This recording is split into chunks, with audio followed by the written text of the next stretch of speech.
USA Finals. You have asked for it all day long, and finally it is here. It is the League of Legends Championship match. I'm DJ Wheat. Joining me is Freak. How's it going, buddy? Glad to have you here. And we're just going to do a little bit of housekeeping here before we get started. Many people might, go, what exactly is this? We're going to talk about the teams, have you talk a little bit about the competition that led up to this. However, a couple of key things. Number one, we got a winner already from the StarCraft 2 exhibition match for the Samsung Solid State Drive, and a plastic cow, APLASTICOW, is the winner. So a plastic cow, you need to follow WCG_Aaron and DM him, give you your information. You will be the proud owner of one of these Samsung Solid State Drives. Also, I just got some really cool news, and I'm always a big fan of companies that don't necessarily settle for just PC as their only platform. I just got told moments before we went on air that actually a Mac version is on the way for League of Legends. Yes. And I think a lot of people will be really excited for that. I think that's phenomenal. So big ups to Riot for supporting beyond the PC for gaming. I think that's great. Just get some more people into the game too. Yeah, absolutely. People are really excited to hear that we're launching the Mac mode, and right now it's in beta testing. We have a little sub forum for the feedback on it. We've added a few beta testers and stuff like that. So we're going through it, and it's getting close to release. And we're working on some new technology as well. It's going to be really cool. That I can't give a lot of details about. But yeah, I can prod and push, right? But there was some stuff has to stay secret. So we've got two teams, and Freak, I'd really love it if maybe you could break down these teams, explain how exactly the road that these guys took to make it to this point. Okay, so the road to World Cyber Games North America was 2 to 3 steps. To start out, we have ranked games with visible ranking systems and wins and losses, and you play for keeps. And so what we did is we said, okay, if you're in the top 1,500 in these ranked games, go ahead and make a team, just to help select players who were really serious about the game and really were going to be good and not waste anyone's time. And then they played a double elimination online tournament to get down to these top 2 teams, which is Counterlogic Gaming and the team formerly known as HotshotGG are going to be called Epik Gamer for this one. And they got themselves down, and CL Gaming, Counterlogic Gaming, came from the winner's bracket, and so they're in the advantage here. Okay. And Epik lost to them in the winner bracket at some point, so they've come down through the loser's bracket, and they're back to the grand finals, which means that this match here is a best of 3 with a 1-game advantage. Okay. So CLG could win 1-0, and that's it, and they're off to the grand finals. Or Epik Gaming can win one and tie it up, and then it's for keeps the next game afterwards. All right, fantastic. And I also know what these guys are going to be winning just for claiming victory up here on the stage. The first place team is going to get $2,000 large and 5 of the Samsung Solid State Drive hard drives at 128 gigabyte. Additionally, they'll get 5 of the Samsung SSD cards that are 8 gigabytes, and I'm sure that you've seen those around the show here this weekend. Second place will get $1,000 to split amongst the team, and 5 of the Samsung SSD 8 gigabyte cards as well. So winners up here regardless of whether you're on the winning or losing team, but really they want the championship spot because that means they get to progress on. Yeah. So with that being said, explain to us how exactly we're going to get started here, and let's get underway. Okay, so the game is League of Legends, and for those of you who play League of Legends, this will be pretty redundant for you, but the game is sort of based off of the very popular Warcraft 3 map, Dota. And if you're not familiar with that, I'll take a step back as well. DJ Wheat described it to me about 5 minutes ago as a 20-minute MMO. You started at level 1 on your champion, and you kill minions and monsters and enemy champions and turrets, and that farms you gold and experience. So you level up to 18, learning a skill along the way. You have an ultimate with 3 levels, and then 3 other skills with 5 levels apiece, which adds up to 18 for the math majors out there.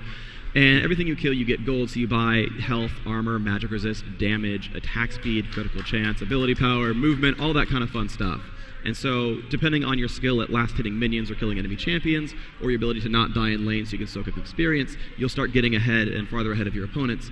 And being a team game, you've got sort of team play objectives where, if you get this one objective, everyone gets golden experience, or this one guy might get a buff, and if he's a caster, he wants the golem buff so he can cast more spells. And you have these really awesome objectives around the map that you're constantly trying to get, and these little quests you're doing along the way, and they respawn, you do them again, and everyone knows they exist. You've got this tug and pull as people come back and forth trying to get the objectives, trying to kill a turret. Right. Oh no, he might get ganked. Oh, he's in the brush, watch out, let's reveal that.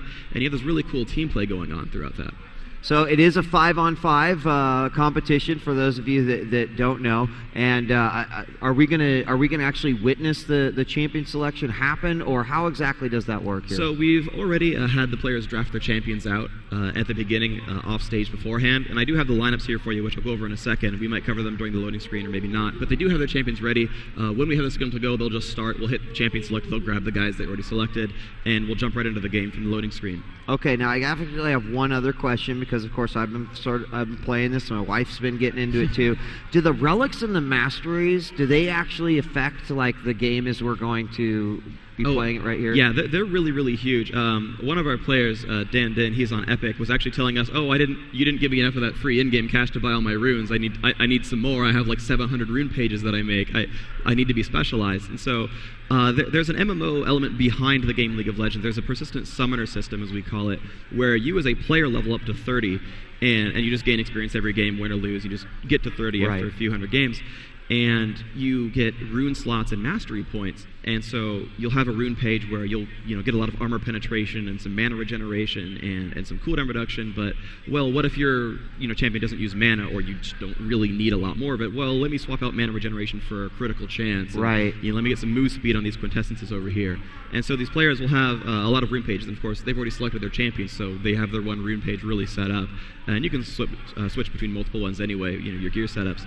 And they've also got their mastery set up as well. Some will make these neutral buffs last longer, like the golem buff I mentioned earlier, or you'll run faster or better cooldown. So there's a really big customization element. It's like, oh, I want to play Teemo, let me get all this stuff going on. Okay, good. That's good to know. I wasn't sure if it was something that was specific only to sort of the ladder and how it was going, but it seems to be applied across the board. Yeah, absolutely. So, okay, great. So, I mean, I'm excited for this. I know the crowd's excited for this. The stream is excited for this.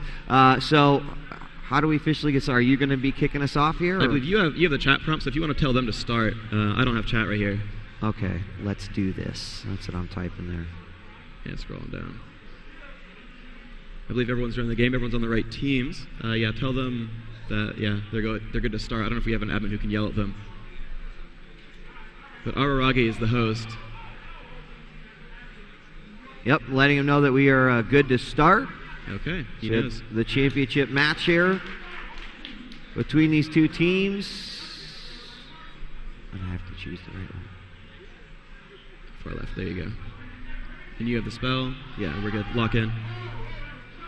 Okay, so we are in the champion select right now. Both players have already selected their champions and are getting ready to start out. This is going to be really, really exciting. We're going to see the teams coming up. And yeah, we're just waiting for the champion select to end. We've got about a minute left until they start locking in. Then we have the load screen, and I can cast out their summoner spells and all those exciting details as we move on. So really, this is the waiting game, unfortunately. But I'll cast out some of the lineups real quick. Sure. So, like I said, this was a draft mode off the screen, so people were picking and banning champions. Basically, each team bans 2 champions, and they take turn picking 1 or 2 champions at a time. So Epik Gamer had the choice of being the first ban or the first pick, and they gave first ban to Counter Logic, meaning they got to pick the first champion. This mumbo jumbo means that they banned out some champions. They said, oh, I don't want to play against this guy, but I do want to play him. So CL Gaming banned Twitch and Kog'Maw. Those were their 2 bans. Those are ranged physical carries. They scale really, really heavily into late game. They're really, really late game superpowers. And CLG was like, no, we don't want to deal with that. We'll play a tighter early game. And Epik banned Ezreal and Taric. And Ezreal is this really long-range carry as well. He has really, really good poking abilities. His main ability, Mystic Shot, has really good range, does a lot of damage, and he just runs around sort of throwing arrows at people. And their other ban was Taric. And Taric is probably considered one of the best support champions in the game. And he's really good at laning. He has a heal and a stun. Later on in the game, he gives his team area of effect, just bonus damage. He's really, really powerful. So both teams banned out those 4 champions. And then Epik went for first pick Vladimir. And Vladimir is a champion that we haven't seen a lot in competitive play. A lot of these a lot of our top players do tier lists for what they think are the best champions in the game. And Vladimir's never been like, oh man, you must get him or you lose. So it's really cool seeing that picked off right off the bat. Gentlemen, not to interrupt you, but one of you is in the observer slot. Or you're not in the slot, according to Mr. Marcou or something. So yeah, one of the players rejoined, and he's now below me in the slot. So we want to restart this to get myself in there, or is this a big deal? Yeah, do we want to restart it or no? Just working this out here real quickly. Okay. Should be okay. All right, should be okay? Yeah, he can play, he just will be not on the scoreboard. He can play. All right. Getting it worked out. Yep. New well. observer mode for League of Legends, and talking a little bit about this. Really excited. I just love companies that try to build things that are going to be beneficial to the competitive community, and this is just one of the things that's Riot is doing. So hopefully I have gone in correctly as well. Yeah, I'm good to go? Yeah, you're okay. Okay, so what we've done right here, hopefully the players can't hear me too well. So one interesting thing is, because these big camps, what you're going to see right here on my screen is where one of these big important camps spawn. I talked before about the golem buff. There's also the lizard buff, which makes your attacks slow enemies that you hit. And these last 2.5 minutes unaugmented. And so a lot of games start out early on where people know, oh, well, this is going to spawn at 1 minute 55. It's really important. If we get this right at the spawn, it's really, really awesome. We're going to have this huge advantage. And so players will camp out, or they'll buy sentry wards, and they'll try to scope out the opponents and figure out what's their best way at achieving these objectives. Right from the beginning of the game, people are setting up for their objectives. So basically, you're going to see a lot of this sort of map control game where they're going to kind of bait each other from the fog of war and say, well, I can see you. If you come for this, I'm going to do stuff to you.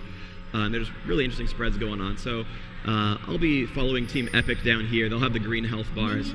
I'll cast out the lineups right now, since we've gotten that started off. I went through the bans, but not the picks. So Epik Gaming has Araragi on Nunu, Dan on Tristana, Excessive on Garen, Salce on Vladimir, and Graphic on Janna. For Team CLG, we have Chowster on Morgana, Elements on Scion, Big Fat GG on Ashe, Kobe24 on Amumu, and HotshotGG is playing Needly. So we're going to wait for these players to get into their lanes, and then I'm going to call out where they are. Just in case the players can hear me on stage, we're going to make sure that we're not giving any unfair advantages out. So Big Fat GG is playing Ashe, and Ashe is another long-range physical carry. She's going to be their main carry for this game. The concept of a carry, by the way, is similar to a rogue from most MMOs, where it's a very high damage but frail champion. Now Ashe has the benefit of being ranged, so she'll do a lot of damage from range, and she has a couple stuns and slows and stuff, so that should be very useful. Right now she's actually being babysitted by the Amumu, who's standing right above her. Normally he will run off and try to kill some of these minions as well. So can you just give a basic breakdown of, like, the minions and et cetera, the objectives, what ultimately are these teams trying to accomplish? Yeah. For those that haven't played yet. Yeah, okay, so there are two teams, the purple team and the blue team, which you can see by the color-coded minions here, and they just run down these lanes. You can see, if you want to see my mouse in the bottom corner, they come down one side and then off to the left, and there's a middle lane in this diagonal, and then a top lane which goes over and down as well. So there's 3 main lanes, as these minions will just completely just dive forward suicidally against each other. And these lanes are dotted by these turrets. These turrets do a lot of damage, are very durable, and are extremely lethal to champions early on in the game. So these sort of keep the lanes confined to these small areas sometimes. And then as that goes on, the players are going to try to last hit against those minions. If you score the killing blow against one of the minions, you get gold. Depending on what it is, it could be 15, 35, and that scales up along the game. You'll get extra gold and experience for killing these. And additionally, of course, you're fighting against the players as well, so as that goes on, you'll try to land a stun or a slow and silence someone and try to get some damage on, and if you get kills, that's worth a lot of gold. It's worth about 20 minion kills. So that's a very, very heavy objective. And as that goes on, they're also, as these turrets are very valuable. Not only are they durable and damaging, but they're worth global gold and experience to the entire team. So whether your lane's doing well, you can still benefit the rest of your teams by doing really good stuff against these turrets. Additionally, there are other really good objectives. This is the dragon down here is basically similar to the turret. It's worth global golden experience, but there's a lot of these neutral minions, these neutral monsters around the map that will give you a buff, or give your team buff, or give your team experience and gold. And that's one of the main things you'll see. For example, you'll see a guy, and the role's called a jungler, someone who spends their time in the jungle, in the forest, and kills these high value objectives to get themselves ahead in the game, and you'll see them try to gank and do all kinds of cool stuff. So right here we're going to follow Araragi as a jungle Nunu running around trying to creep out the various things. And you'll see these champions will come into the lanes and actually start ganking the opponents. And they're really the key. For example, you'll see a guy, and the role's called a jungler, someone who spends their time in the jungle, in the forest, and kills these high value objectives to get themselves ahead in the game. And you'll see them try to gank and do all kinds of cool stuff. So right here we're going to follow Araragi as a jungle Nunu running around trying to creep out the various things. And you'll see these champions will come into the lanes and actually start ganking the opponents. And they're really the catalyst for early battles, where they'll have these really sweet buffs that let them cast spells and slow enemies, and they're the ones who are going to come in and do some really cool stuff.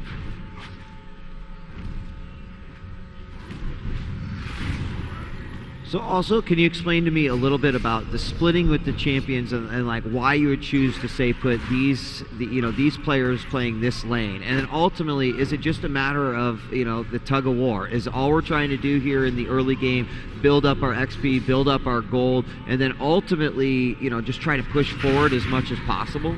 Yeah, the early on can sometimes be a farming game where, the turrets are much more powerful than the champions, but champions scale up faster than turrets do. So eventually you can kind of ignore the turrets. But yeah, early on you're really trying to farm some gold. You'll see actually bottom lane has a lot of harassment going on back and forth. You see both these players a little bit low on mana as they've been spamming their stuns on Garen repeatedly, but Garen's really good at healing himself. He has already chugged... Actually, he's not chugged a potion. He bought a ward early on. But the point is, yeah, you will sometimes see the players harass each other back and forth. You can see Vladimir in middle has actually now gotten down below half health. So the players will come in and try to harass each other as best they can, but no one wants to die because turrets are really good and because you can pull the aggro from minions. Harassing can get you hurt, so you have to be very smart about it. As for the actual laning choices, top lane is very secluded. Top lane is obviously very far from anywhere else. There's only really one main entrance.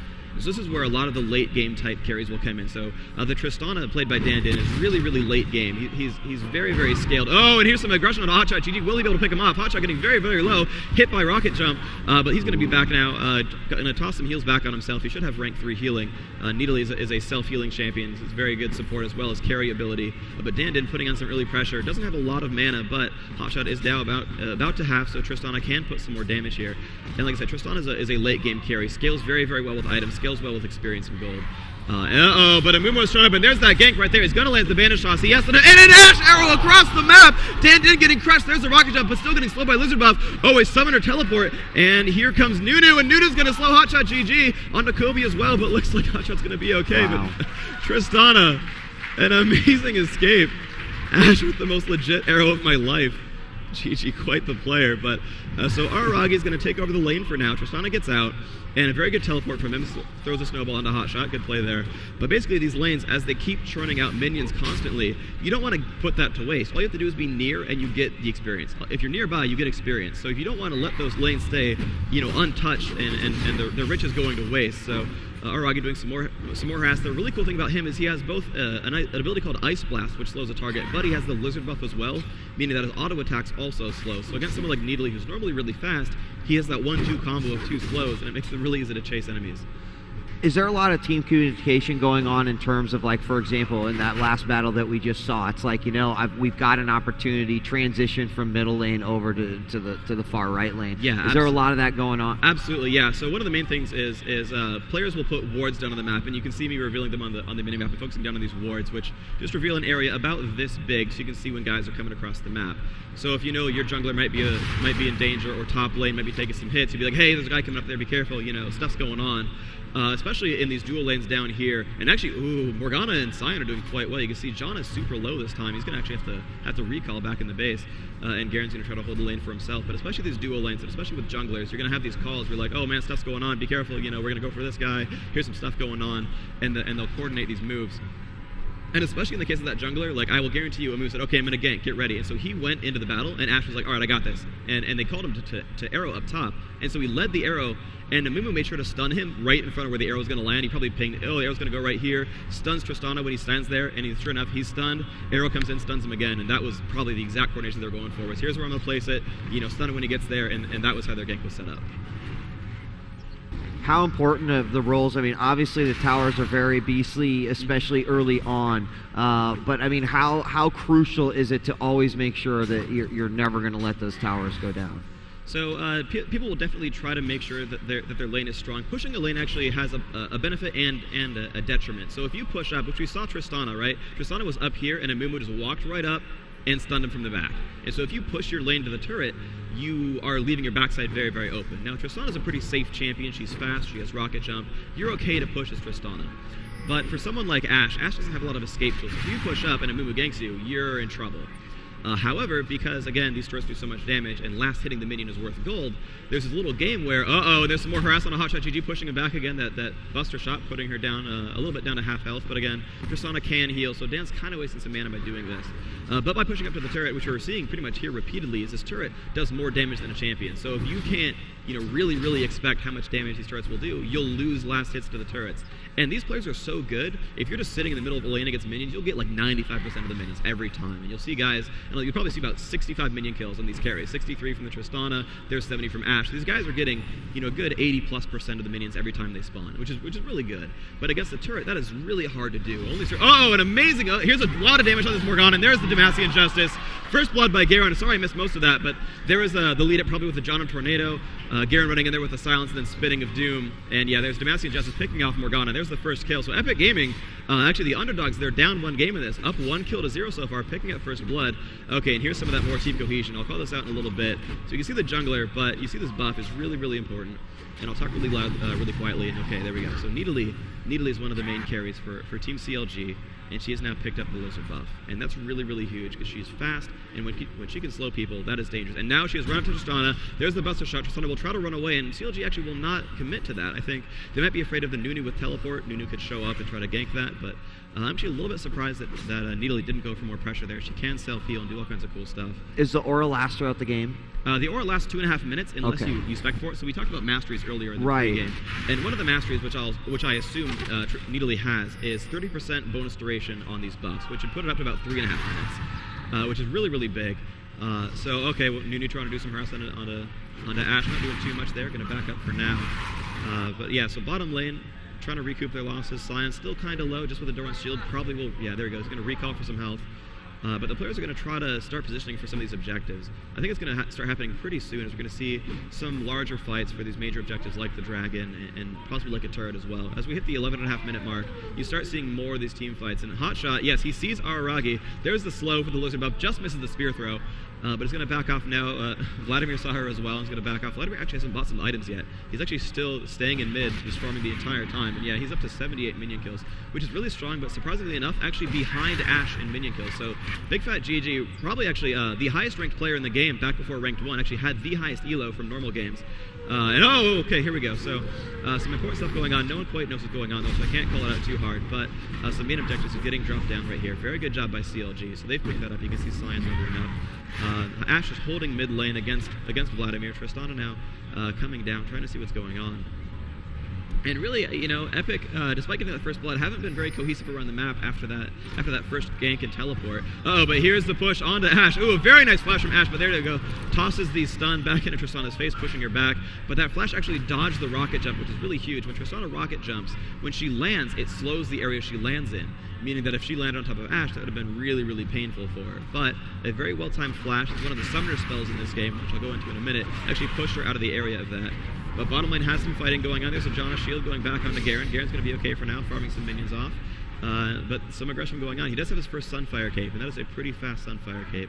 What that does is give you health and armor and do just bonus damage in an area around you. Everything you touch just starts burning up for 40 damage a second, which is really not chump change at all. It's really nice on Garen especially, who really specializes in just standing next to enemies. Okay, here we go. There's the Ghost. There's the Silence, but oh, a great stun from Sion. It's going to drop him back.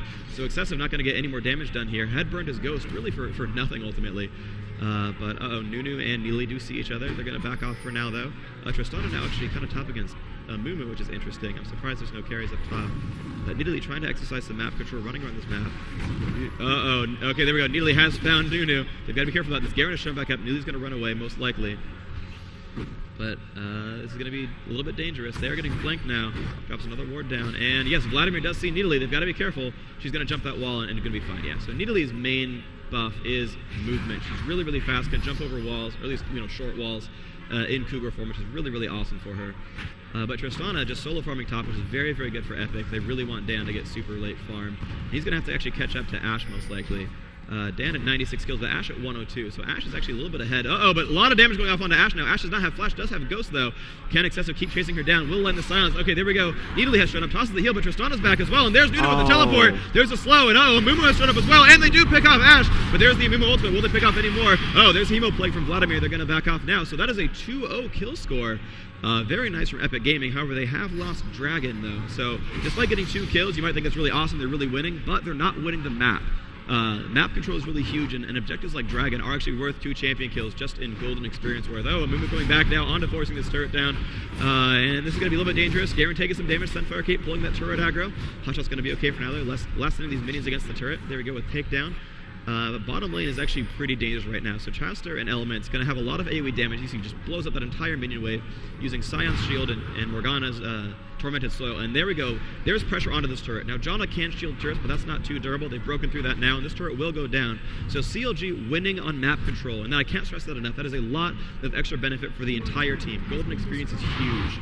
And the champion kills are, of course, worth a lot. They're worth a lot of gold, but experience is often the best thing in the world. Uh-oh. Hotshot has found Araki, but does not get the dragon down. Oh, just barely gets the golem just in time, but getting chased. Hotshot doing some pretty good damage here. Araki will get away with that catalyst. We'll keep him alive. Hotshot going to back off for now, move back around the map. But you can see a lot of these wards. You can see here's a ward right here, another ward down there. CLG doing a very good job of warding out these really important spots.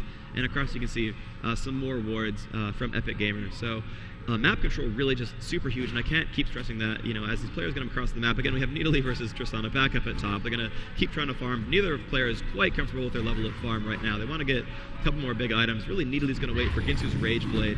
She has the Blasting One right now, but she's going to go for Ginsu's Rage Blade. And what that's going to allow her to do is have really, really high ability power and really high damage and attack speed.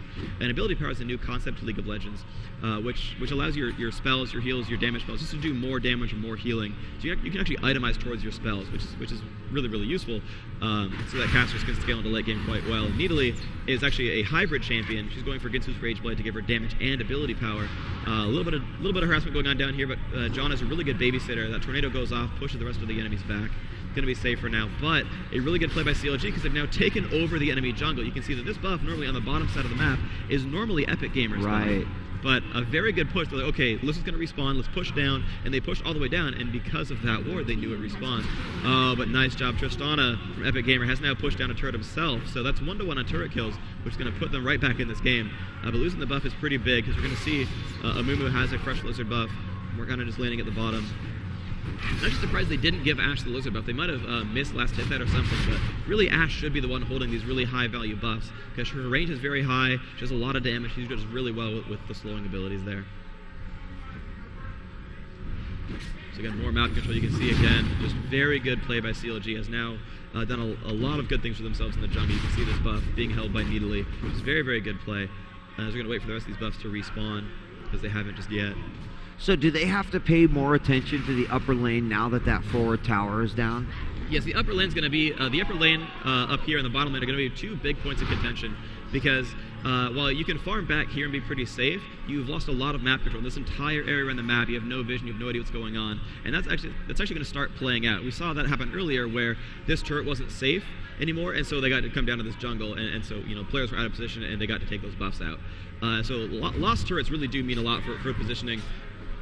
Normally it means that you as a farmer, like Nidalee, is going to be pretty unsafe because she doesn't have a turret to run to. So if someone ganks her, she's got to run all the way across this map, all the way back here to get somewhere safe. And so that really does matter. You're very unsafe, but it also does give you some offensive benefits because sometimes the lane will push all the way back and you'll have some cute little things you can do there.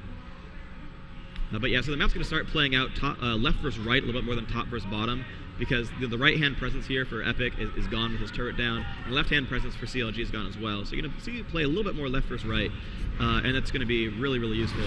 Actually, right now it's going to be really useful for CLG because, again, these objectives aren't always symmetrical. Bottom lane is the home of the dragon, and this is going to be probably a big fight coming out here. Ashe is just zoning Epik right now, and again, that's another dragon kill for CLG. So they're actually winning this game right now. Despite not killing a champion yet, they're up 2 dragons to 0, and that is really, really huge. A lot of golden experience now split amongst this team. If you want to check out the levels, you see Ashe is up to level 13, and a level 12 Nidalee are 2 big level champions, and Dan's been solo farming the entire game, so he's 13 as well, and Vladimir really likewise. But the other champions, you can see Nunu at 9, Garen at 10, and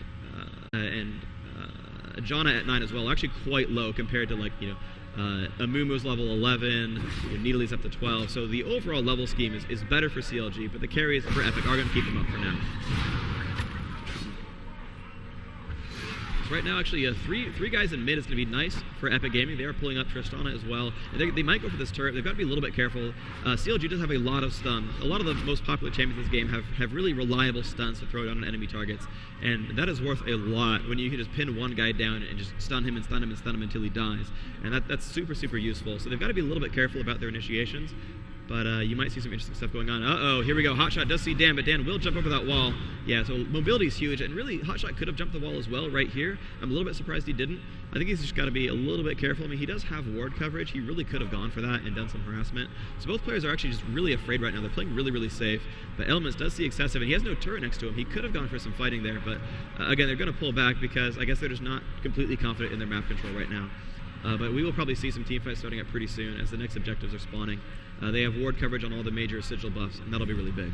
Now let me ask you, because I've been following along with some of the chat, you know, getting to see what the players are actually saying, and yeah. I'm seeing a lot of chat about, I'm ready to push. Like, let's make the big push. What exactly do they talk about? Like, what is the big push that they're trying to make you think? So the big push is basically, it's keys off of really key items.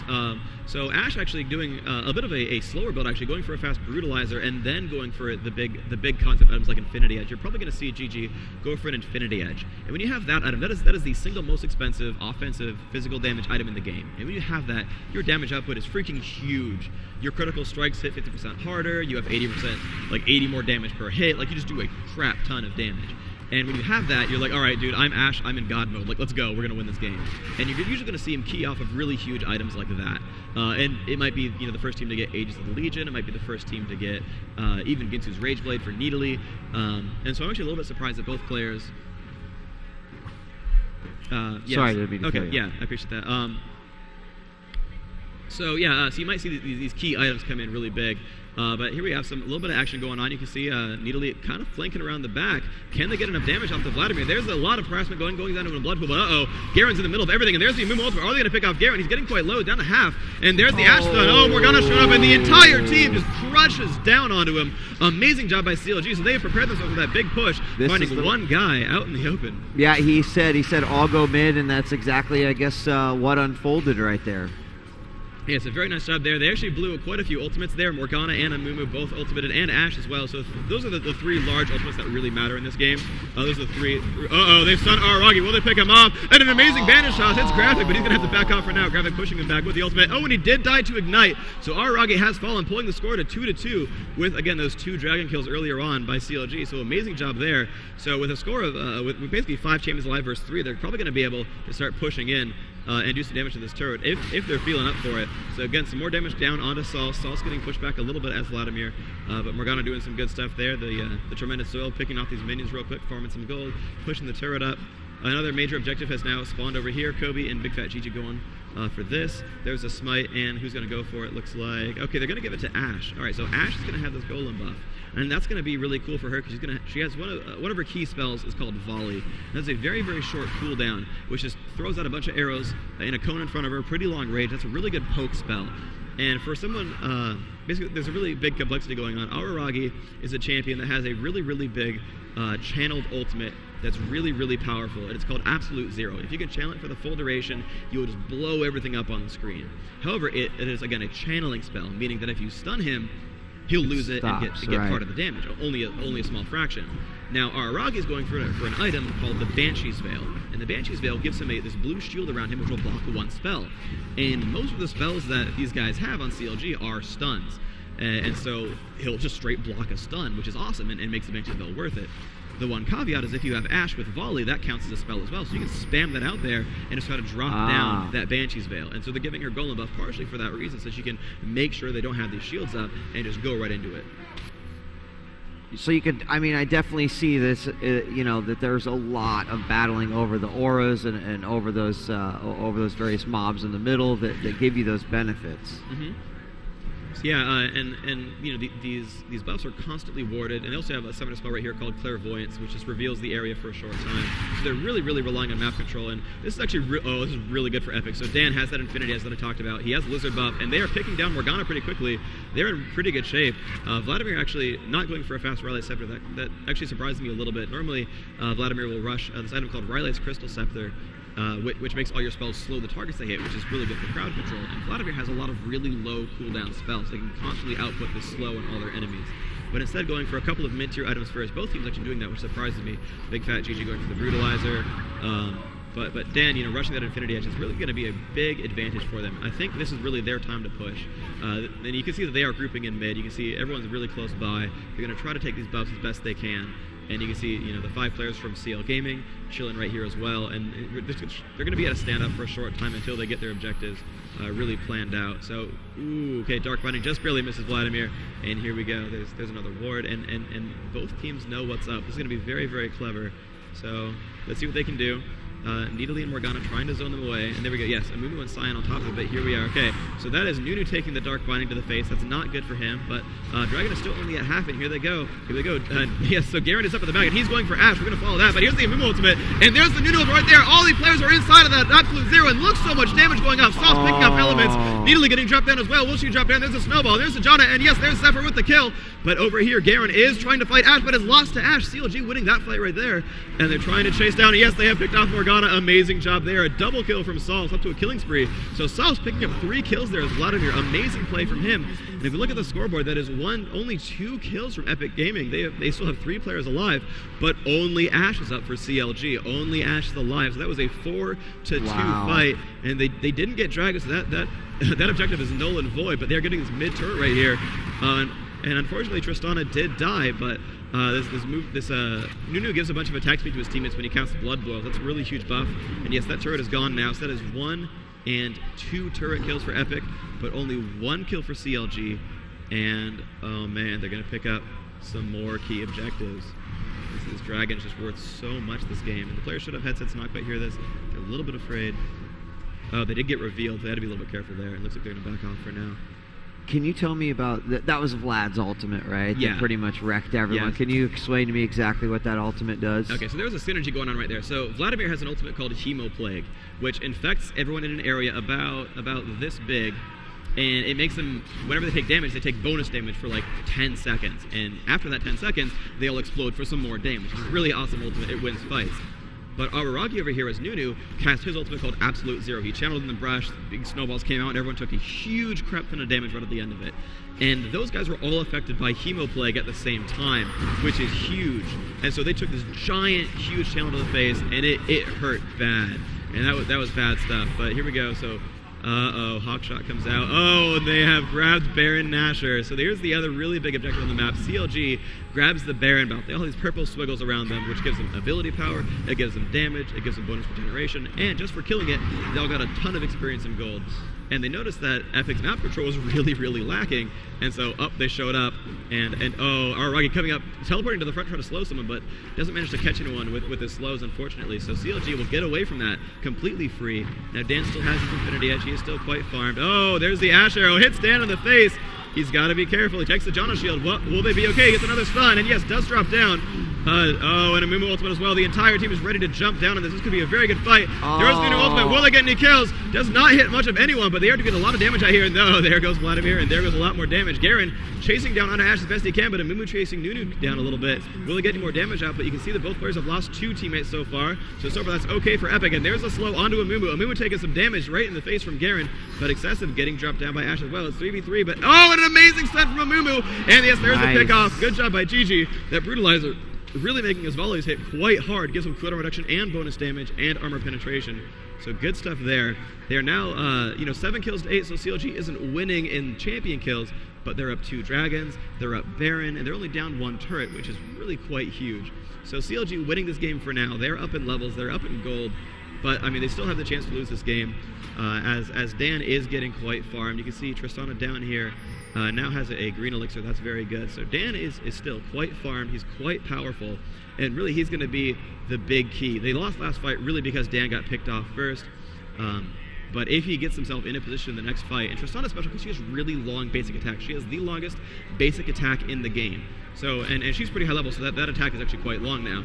And if he can get himself in a position, he will just wreck faces constantly. And so they really have to rely on keeping Dan safe.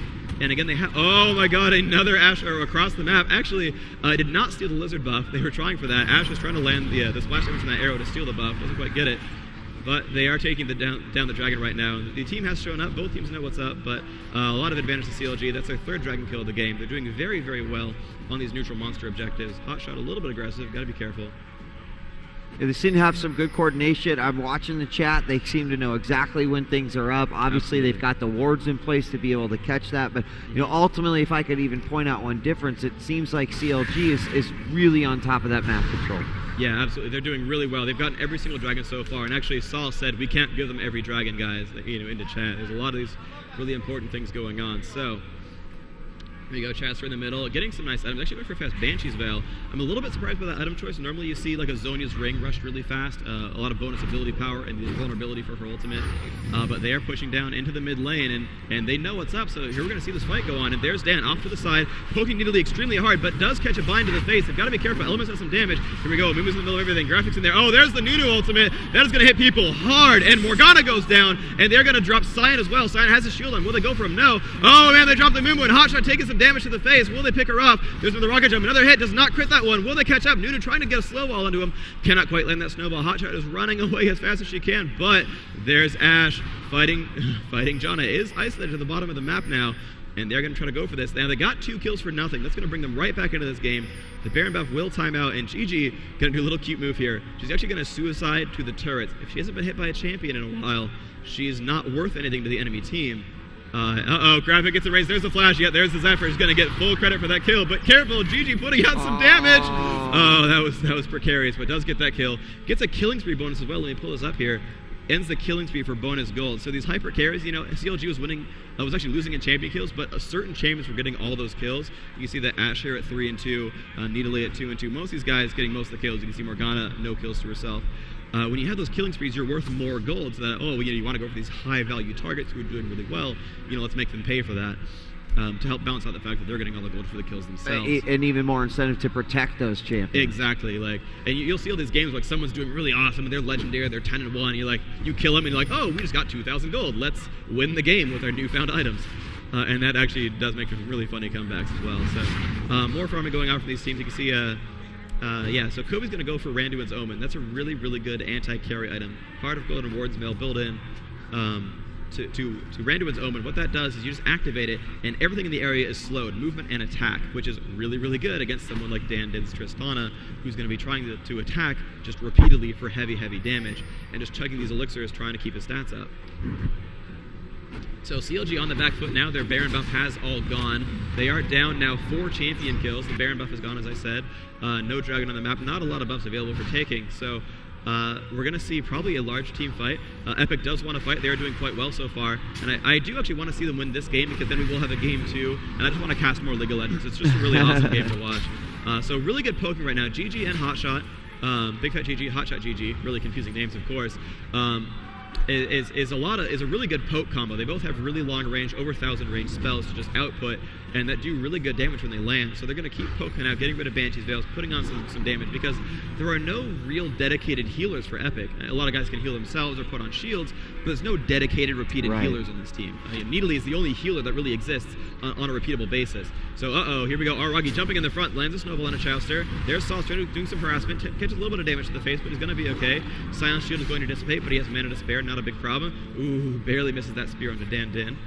And yep, they're just moving up this map. Oh, Dark Fighting hits Dan. There's the Ashe arrow. Dan's going to cleanse out of that and jump away. He's going to be okay, but takes a lot of damage. And there's the Nunu ultimate. It's going to zone everyone away. Catches the stun, but Nidalee is super low. And there's the Janna healing out the team. Kobe in the middle of everything as well. Mumu ultimate actually not doing much, but keeping the stun. But Nidalee is super low. And there's the Janna healing out the team. Kobe in the middle of everything as well. Mumu ultimate actually not doing much, but keeping them safe. Aragi in the front, taking some damage. He's got to be a little bit careful.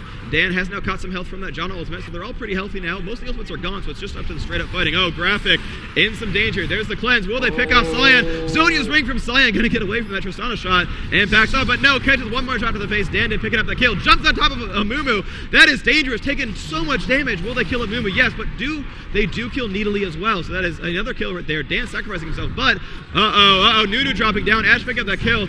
And Garen's got to be kind of careful. That's a little bit too crazy from him. And Salce getting owned by Ashe right there. That was not the place to be. I don't know why they kept going in for that fight. That was really, really silly. And we're going to just watch Ashe chase down this Garen. Oh, there's the flash across the wall. There's the slow with frost arrows. There's the exhaust, but it doesn't matter as Volley drops him down. Garen gets picked off, and GG picking up, I think, 4 straight kills there. Only Janna remaining. So that is huge. And Chowster looking to see, they do have control. And you can see that this tower being down means this tower is available right away. And so much damage is going to go onto this turret. They have a huge double minion wave here. This tower is below half. This tower will go down unless something crazy happens. So Chowster is there, putting on some damage. Not a great auto attacker, but still doing his job quite well. Putting out that damage. There we go. A turret has killed, and the second turret's actually worth more than the first turret. So this was actually more important than those 2 front turrets they had before. CLG now winning the turret game, winning in Dragons, winning in Baron. They won that last fight, but they are still down 3 kills. That does matter. Both Salce and Dan are getting pretty farmed. They're getting most of the kills here, which is really, really important. But Big Fat GG, you can see he had that Infinity Edge now. I mean, that really was winning in that fight. Is there? Are you making up sort of like a lost traction if you're down on champion kills by getting the dragon? I mean, is there equalizing that's happening right there? Yeah, absolutely. There's a little bit of a top player meme called the comeback dragon. We're like, oh, we lost, but they have to heal, so we're gonna go do dragon real quick. Like, one of the main things that happens is you win a fight, but you get really low, so everyone recalls the base, heals, and shops, which gives up map control for a good minute and a half. And comeback dragon is a very real thing where dudes are like, dragon's available, let's go. And it works out actually quite well for them. So then there's also snowball dragon where you just have map control, you just keep killing dragon to win the game. But yeah, there are a lot of comeback mechanics. Also, when you're behind, another dark binding on a Dan. Oh, excessive tanks the arrow for him. Here we go, a lot of fights going on. Silence on Morgana is going to be pretty huge. And there's another Nuno ultimate with no stuns available. Elements dropping that Zhonya's ring. Rocky goes down. And will they kill Elements? Yes, they will. There's the fighting going on. Kobe in front takes some damage, but the Morgana about to kill everyone, but she drops before she gets stunned. Dan going to drop down to the Ash. And yes, does indeed get dropped down, but that is 3 kills to 2. Epik doing quite well. And Salce is amazingly crushing this game. He's doing so well this game. He's up to some ridiculous score. He's up to, 6-2 and 7. He's been there for almost every kill. He's gotten credit for most of them. And he is doing amazing jobs right here. Salce is really carrying their game. Now, Dan's doing some good damage, but he's the first target every time. So Dan, puts out some damage, shoots out people with the Infinity Edge, but then he gets killed. And Salce is like, nah, dog, I got this. I'm Vladimir. And does some really good stuff. So, and despite all that, though, this Ashe with double buff is really huge. This Ashe is super, super beastly. Has Infinity Edge, has Last Whisper, has Brutalizer. And these are like the holy trinity of I will freaking own you items. These are like the items you want to get on a carry. Forget everything else. These are the items you want. So she hits hard. 234 a hit, over 1.7 attack speed, which is huge. Hitting almost twice a second for 240 damage. Critical is about half those shots. And it's just like so much damage output goes on. So both players are acutely aware. Excessive taking some damage from Ashe and Needly. Gonna back off for now. Gonna be okay.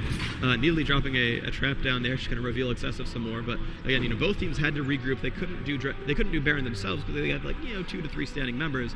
But both teams got all 5 back at the same time. So both players were like, nah, I know what you're up to. And so they've been kind of grouping up and they've been preparing for this objective. You can see just everyone crowding around this. This is really huge. This pretty much this team fight and Baron will probably decide this game. Okay. It's very, very likely. Now, if let's say Epik gets it down, and then you've got CLG on the backside firing, they get the final hit. Like, how is credit awarded for that? Okay, so credit is only awarded by final hit. So there were a lot of games. There was actually the last tournament back in open beta. Was actually basically decided by some dude who's chilling behind this Ridge's Annie and just dropped Tibbers and managed to steal it twice and won the game because of that. And it was really, really awesome because it was blind, no war, just now, and won the game for them, which was really, really hot. And so right now, they're getting ready. So the players have grouped up. There's the Clairvoyant, so they do know where Epik Gaming ran to. Hotshot as well coming out, doing a lot of revealing. And so both players kind of know what's up. So Vladimir's pushing himself towards the top. Vladimir is very good at escaping from fights, but here we go. This is going to be a little bit scary. He's going to back off. Cyan's going to try to pressure him with a stun, but won't go for it. And so the teams have grouped up. They're being a little bit scared because they do know that whoever loses is going to lose Baron and probably the game. So both teams are being very, very careful about this right now. So they're doing as many cute maneuvers as they can. Ooh, nice job. Needly pops that spear under the brush and gets rid of Aragi's Banshee's Veil. And that is a big deal. Toss another spear down, doesn't land it this time. But Needly has a lot of ability power. This Rage Blade is fully 8 stack, 248 ability power. Those spears are going to hit like a truck. So they've got to be very careful. Another spear going off down, hitting Excessive. But Excessive is the tanky member of that team, so it's not really a big deal that he's taking those shots. But this is going to come to a head pretty soon. Players now grouped up towards middle. Epik feels a little bit more comfortable fighting towards middle, trying to get the enemies out of position. Oh, there's a stun onto Salce. Salce will take it. He doesn't care too much. Has a lot of ability power, has a lot of magic resist as well. 182 magic resist. That is really, really, really, really heavy. So he's not going to die to spells really anytime soon. Ashe is a really only threat. And, Ashe is really farmed, so that is a big deal. But really, the only character that they really have to worry about is Big Fat GG's Ashe. And she is super fun. Gets caught by John a little bit. Picks his effort, but it's going to be okay. Oh, here we go. Oh, Nunu's out of position. There's the ultimate. Will not get stunned. Will get the entire ultimate off and does do some crazy damage, but gets dropped down. But there's Vladimir and Garen up at the top, trying to chase down Morgana and Nidalee. And yes, indeed, Mumu is getting dropped down by Garen. They will not quite kill him, no. Down to the bottom. Oh, and BigFatGG has gotten that kill. Elements with the shield up, fighting Graphic, and Graphic not quite winning that fight. Elements just constantly getting life. There we go. Salce's showing up and finally picks up that kill.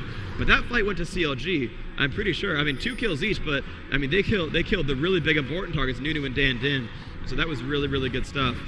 And basically the carries were just alive the entire time for CLG. They lost Morgana and Cyan, and really you can give those up and not care. Neither of them are really getting many kills, so they're worth less and less gold. So if you get a killing spree, you're doing really well and getting a lot of damage, and that's awesome, but you're worth a lot of gold. If you're dying a lot, you're actually worth less gold, so it's going better for if you die. You just don't really care at that point. And so it's good to have the players sort of shift the kills to the right places and do what they can. And so right now, you know, the low impact characters are the ones dying, and so that's awesome for CLG. They're perfectly happy with that. So again, more map control going off here on Mumu, tanking the Blizzard, probably going to give it to GG. And it's just funny watching how far BigFatGG is getting. He's up to a Guardian Angel now, which means that when he dies, he'll just revive again, like no big problem. And ooh, here we go, important stuff going on. Now, I won't quite cast it out loud in case they can't hear me, but people do know what's going on. Uh-oh, Kobe running out. Oh, okay, Arwagi sees Kobe. They do know Baron's being focused, and they're going to have to back out for now, actually. Hotshot's still hitting it. And yes, okay, they have actually returned, but Salce is here. And everyone's got to be a little bit careful. Looks like Epik will back off. A ward goes down. They will try to kill it. Yeah, Nidalee will just trap that and kill that ward off. It's going to reveal that ward. And yeah, that gets dropped down. So nice try warding that by Epik, but nothing really gained there. There, Nash are now regenerating back up. You're not allowed to poke him down. You actually have to dedicate yourself to killing him. But the players are grouping up. Yeah. I mean, it looks like you really have to wait to commit to the Baron, because if you get caught out of position, it's coming on the flank, there's not much place for anyone to go. And that's why we're seeing really tiptoe around that area. Not committing. Absolutely. They're really tiptoeing around it because, a lot of it is also that this game is worth so much. If you lose this game, you're pretty much out for Epik. And CLG doesn't want to lose one and then, be put in that same situation. So they're being very, very careful, more so than they normally would, just because of the circumstances. But, they have revealed each other. They do know what's going on. Clairvoyance and Hawkshot doing very good work for CLG. They have such good revealing because of that. It's really, really good for them to have that kind of, those kind of situations. Ooh. A little bit of funny stuff going on. Poked at Baron, not too much going on yet. But both teams would have to be very, very careful about their positioning. But yeah, I mean, basically HotshotGG is getting so... BigFatGG getting just so incredibly far. I mean, he's got, 3 high-tier damage items. He's got the Guardian Angel so that, when he dies, he doesn't really die. Here we go. Arwagi jumping in the front, does slow down Ash. Mumu's in the middle, and there's the ultimate, and gets it canceled out a little bit early on, but here we go. Cyan in the front, jumps onto Dan Din. Dan Din takes some damage. There's the Mumu ultimate. Element's getting forced to pop his Zonias, but he will get dropped down this time. Dan's going to show back up. Arwagi putting on the snowballs. Will they kill Elements? Excessive kills BigFatGG through the Guardian Angel. Amazing job by Excessive, just doing so much damage there. They have picked off that Cyan. Very good job by Epik. Excessive getting pushed back. Dan Din jumping on top of Morgana and does get the kill. They will try to get a Mumu as well. Now Nidalee getting away this time, but a Mumu is up in the middle of everything. Gets the exhaust on the base, does get dropped down. Nidalee putting some damage onto this Tristana, but Tristana has so much lifesteal with the Stark's Fervor. That is 4 kills for 1 death, which is freaking huge. They finally killed Salce, but Salce was not the guy to kill. Salce is freaking tanky. I don't know why they killed him first, but oh man. There we go. Dan jumping up in front, and he is going for Baron. This is going to be precarious. Now, Hotshot does know what's up. He does see this. He could potentially steal it with a spear, so we're going to see what happens. Graphic trying to get behind the Baron. Very good play. He's going to get behind the Baron, try to tank that spear shot. They don't know where Hotshot is, so it could potentially just be a steal from the Fog of War. And basically, the two teams do know both of them. Oh, and he goes for it. Cannot quite get it. Very good job. That Nunu actually saved Consume and Smite to make sure you could last hit that, which is really, really good stuff. He saved an ability called Consume, which just hits a single target for hefty damage. And Smite is just a single target minion-oriented nuke. So he's like, it's not 1,000 health, mine. And just grabs that. So now both teams have gotten a Baron. This game going on to the 45-minute mark. Both teams getting a Baron kill. This is looking very good for Epik Gaming now. Yeah, so Salce is pushing himself. We should really force a team fight, and we'll get it. Like, we're in really, really heavy advantage. Dan is now super farmed with Stark's Fervor. We're super far ahead. Let's make this happen. So, both teams trying to get these objectives before the next fight. Baron obviously really big for Epik, but Golem buff getting picked up for Hotshot. That's really big. Lizard is down. Yeah, so Golem buff picked up for Nunu as well. So everyone's just picking up their main objectives, getting these neutral buffs around the map, and it's going to be time for Dragon once more when both teams feel ready. Talk to me a little bit about the late game at this point. You know, all the champions have reached max level or almost there, etc. You know, if you get the Baron, what can an opposing team do to try to swing things back in their favor? At that point, does it come down to individual skills and then how you're going to use those together as a team? Yeah, the most important thing right now is going to be positioning. You know, everyone has their item builds. They're more or less equivalent. You know, everyone has, you know, their key items ready. Everyone has, you know, their key ultimates, you know, level 3 by this point for the most part. And so everyone sort of is going to be like, kind of knows that each team fight could decide the game. If you win it overwhelmingly, you get Baron. If you win it overwhelmingly, at this point, you probably just push through mid and end the game. Okay. And so the Baron buff is more or less countered to some extent by defending at the turret. If you sit here at your turret, you have a really good chance of just defending there. But one problem for these guys, for CLG, is that once a turret hits a champion, it won't get up off that champion. So someone like Garen, who has 200 armor, who has 200 armor, has the ability to take even more damage with the activate on his W ability. Oh, they found Hotshot. They've got to be a little bit careful. Oh, nice blood pool there, doing a lot of damage. And Garen now getting around the flank, and Hotshot will get dropped down. Nice job by Salce. That is positioning right there. He got caught in the open trying to farm that bottom lane. He was trying to go down. He was like, oh, look, some tasty minions. He got freaking owned for it. And that was just like, you're bad, dude. They're going to group now here with this giant minion wave that's going to help them push this turret, because Dan has such huge range. He's going to come up here and poke this turret from like this line right here, and he's going to be like, oh, let me hit this turret from complete safety. And you can see CLG completely giving it up. They're going to camp up here at the next turret and say, you know, you got this, I feel you. We're going to wait for Hotshot to respawn because we kind of need him.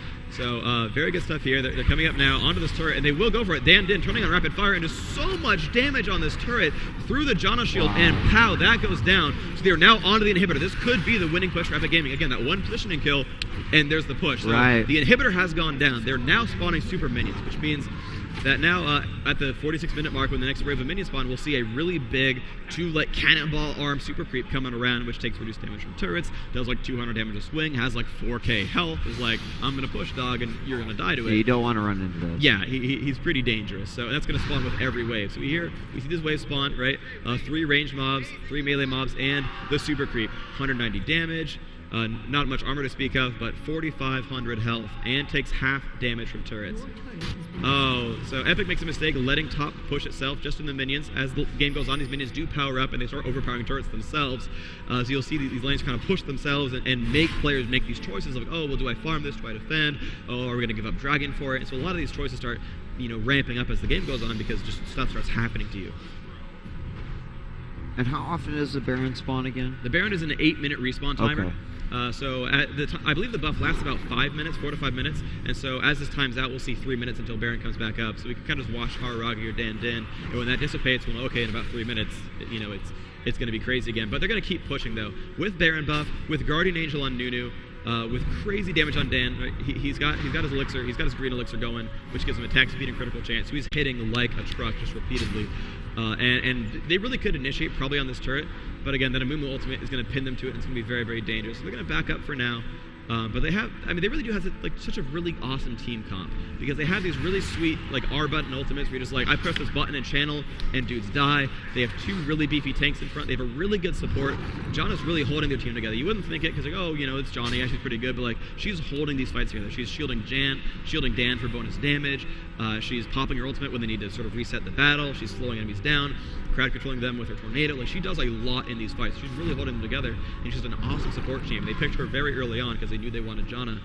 They just could have late picked Tristana as just like this great, awesome carry who's very, very safe and does scale really well with items. So Epic really playing a better game later on. Early on, you know, they lost these dragon fights constantly. They really didn't have the ability to fight dragon very well. I think actually the bottom lane was probably better for CLG, and even losing that Baron early on, but late game they just had such a really cohesive team comp that they have, you know, these really awesome hard carries with Tristana, with Vladimir as well, being such an exceptional caster. Now 191 magic resist, just will not take damage to anyone but Ashe. And I think that's what happened last fight, where you know, Vladimir was the one guy who died, which is Ashe going for it repeatedly. So now that we've got these minions in the base of CLG, I mean, at this point, are you looking like, you know, game over because they got to deal with the minions. They can't really deal with the field at all because the minions could just destroy it. Absolutely, yeah. So getting an inhibitor has like some good and bad benefits. So right now, the lane will always push, so this lane will always be in their base, so CLG will always be able to farm it. And of course, it takes a while. This thing is just not dying, right? And it keeps them in their base, but they have basically that lane is free for farming for the next 5 minutes until an inhibitor respawns, and it just is there, and it is your little pet gold farm. Which is awesome. You can get a carry, farmed up really late game. If you screw up and you lose the inhib, you're like, well, we can farm it up and maybe be okay. But because you're stuck in your base like that, these objectives like Baron or like Dragon or even other turrets around the map start becoming really easy targets and really, they're really awesome to go for. And so, we saw that before where Epik, pushed the bottom lane, and they're just taking all the buffs across the map, and they know CLG has just zero map control. And you can see if you look at the mini-map down here, I mean, CLG is maybe like a third of the way across the map, like maybe kind of, but you can see the minions, these green minions, the green minions are Epics, by the way, are just up here, up to the second turret at top, up to the second turret at mid, I mean, all the way in the base. So the entire, 85% of the map is just theirs. And so they're taking the jungle creeps, they're taking all the sigils, they're going to take Baron when it respawns, which is probably within about 2 minutes. And they're just like, yo, dog, we got map control. Like, we're gonna keep holding this. One thing I'm actually surprised about, though, is that they've actually not bought an Oracle's Elixir. 3 Sunfire Cape Garen. Oh, ouch. But they've not bought an Oracle's Elixir, which just gives your champion true sight until he dies, because CLG's been really good about warding. And Baron's back. But CLG's been really good about warding stuff. And Epik hasn't been countering it with oracles. So it's going to be interesting. They're going to actually try to push them out of positions. They're going to push this turret, and it's free, again, because they've been pushed so far back they can't react very quickly because they don't know where they're going because they have no map awareness. But they're pushing them back into their base, and again, bottom is going to push down as well. And if they can get them zoned all the way back into the base, they can just kill Baron in like 10 seconds. And that's what we might see right here is, again, Neely's farming top. There's a couple of pings going on. There we go. They do have oracles. Okay, Nunu did get oracles. They did get that ward. So now they're winning the map control war quite well. Epik has sight of everything. They know what's going on. They're actually calling out strategies right now.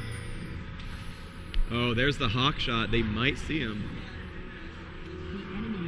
I think they do know they see him because they're hiding in this brush here. So they're going to back up for now. They know to be safe. Ashe just... Oh, Ashe now picked up a Bloodthirster. There's a lot more bonus damage, and lifesteal is really huge for her. She really needs that lifesteal. That will help her pick up and stay up in these fights without a super huge dedicated support. Oh man, so there's the clairvoyance. They do know what's going on. Baron does pick down Janna a little bit. They did try to go for the back Baron. Ooh, excessive, taking some damage. They gotta be a little bit careful. Amumu is now up in their faces. They've got to be careful. Does take some damage. Oh, there's the ultimate. Does hit Tristana, but here we go. Lots of damage going on for Morgana. Does have her ultimate on. There's the Nunu wall, and they do catch Morgana. Morgana will go down. Very nice job there, but Salce taking some shots. Oh, and Elements gets completely owned by the blood pool. HotshotGG very, very low, catches a nice heal, but GG in the middle of everything. Big fat GG now getting revived by his guardian angel, and there's a snowball to the face, and there's the flash, and down she goes. So now the entire team of Epik is ready to push top. Oh, and Garen did pick down Needly. GG is called from CLG. We're going to move on to the final second game now. Epik Gamer winning game 1, the North American Grand Finals for League of Legends, pushing down these last 2 turrets, and there's the kill in the 52nd minute. Will kill this inhibitor, and the Nexus, obviously. And there is GG. Amazing play from Epik. Really good cohesive stuff. One more round. This time, CLG will get to choose if they want first pick or first ban, and we'll see how that plays out. We can look at the scoreboard over here. Extremely good play by Salce. 10-3 as Vladimir. Dan will take a lot of deaths. Just very good play. A lot of assists, a lot of kills. Not dying too much. Really good play.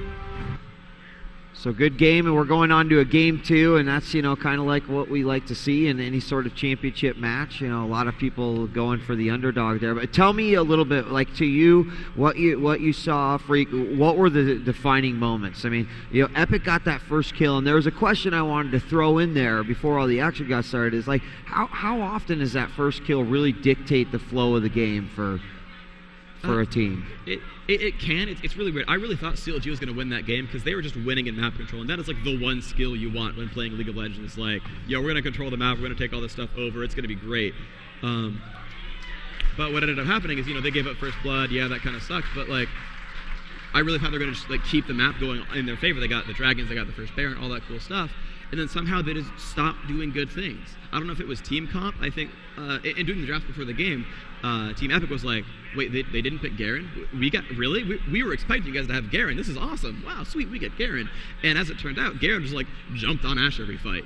And Ashe was their super hardcore carry, and I'm not really a big fan of Ashe as a big carry because she doesn't have escape mechanisms. Right. She's really awesome. You know, Hawkshot is a great reveal. Her ultimate stuns. She has slows on demand forever, but she can't get away from anything. Right. So and Garen is the one champion who like can ignore CC and just be like, I'm Garen, chop you up. And he got to play that role, and I think really they were mistaken to pick Ashe that game. Like, it just didn't do anything for them. Now, I also noticed that CLG really commenting on the Vlad and Nudu combo and saying it's destroying us. Like, it's like tearing them apart. Was there anything that they could have done differently, or do you see now in a game like this where they need to make a champion comp change in order to possibly combat something like that? Yeah, I'm expecting them to ban Vladimir next game. Nunu is not a typical ban choice. Like, Nunu's good, but he's not like, oh, you must get Nunu or you'll win. But, like, he's been the sleeper hit forever. And, like, Dan loves Nunu. Normally he plays him in tournaments, but he's their carry player for this tournament. So Araragi's playing him, but he's in love with Nunu. And I really like him, too. I think he's awesome. But he's not this, like, deemed OP champion. So no one counters him, like, hardcore. But, yeah, in talking with them, I was talking with the groups of players before the game. Elements, who was playing Cyan, who was a single target stun, a really awesome stun, was like, I just have to go for Nunu every game. I'm just going to go for him because, like, he's going to own us if he gets his ultimate. Like, I just have to go for it. But Araragi made some really cool choices where he would always channel his ultimate inside the brush. Like, there's brush in League of Legends where if you're inside it, you're in this, like, free patch of fog of war. Unless you're in the brush yourself, you can't see him. And just by channeling the ultimate, he doesn't reveal himself. You know, if you attack from brush, yeah, they'll see you, they'll throw back. But if you're just like, I'm just going to channel absolute zero, it'll go off. And so they had to, like, they couldn't find ways to get to him. And so we got so many really awesome ultimates. He would just, like, watch for, like, Nunu. They would just, like, watch for Cyan and then be like, all right, R button. And just, like, crush. And it really, really worked well for him. It was really, really good play. And that was just all kinds of awesome. All right. I don't know what the hell that was. I'm sorry about that. It kind of threw me off there. So, I mean, definitely it would be in their favor to try to break up that little duo that was just doing an enormous amount of damage on the team. And it looked like they actually dealt with it really well in like the mid game. But maybe you can explain this a little bit too. Is that you can see how the game really changes, how even some of the champions change from mid to late game. Where even you mentioned it, where some of the champions early on may not be the super powerful uber champions that people expect to play, but as they go on, they really become the guys that you got to watch out for. Yeah, and there were a few things that surprised me. So, like, Vladimir is one of the best laners in the game, but his laning, like, scales really hard. Like, early on, his main spell, Transfusion, is a really long cooldown. It's free, it heals him, it does damage. It's a freaking awesome spell, but the cooldown is like 15 seconds at level 1. So you're like, all right, I can Transfusion. I'm going to chill here and then cast it once more per wave. And so we saw early on his opponent, Ashe, Big Fat GG, was getting ahead of him. He was winning in minion kills. He was winning in map control. Like, he was winning that lane in general.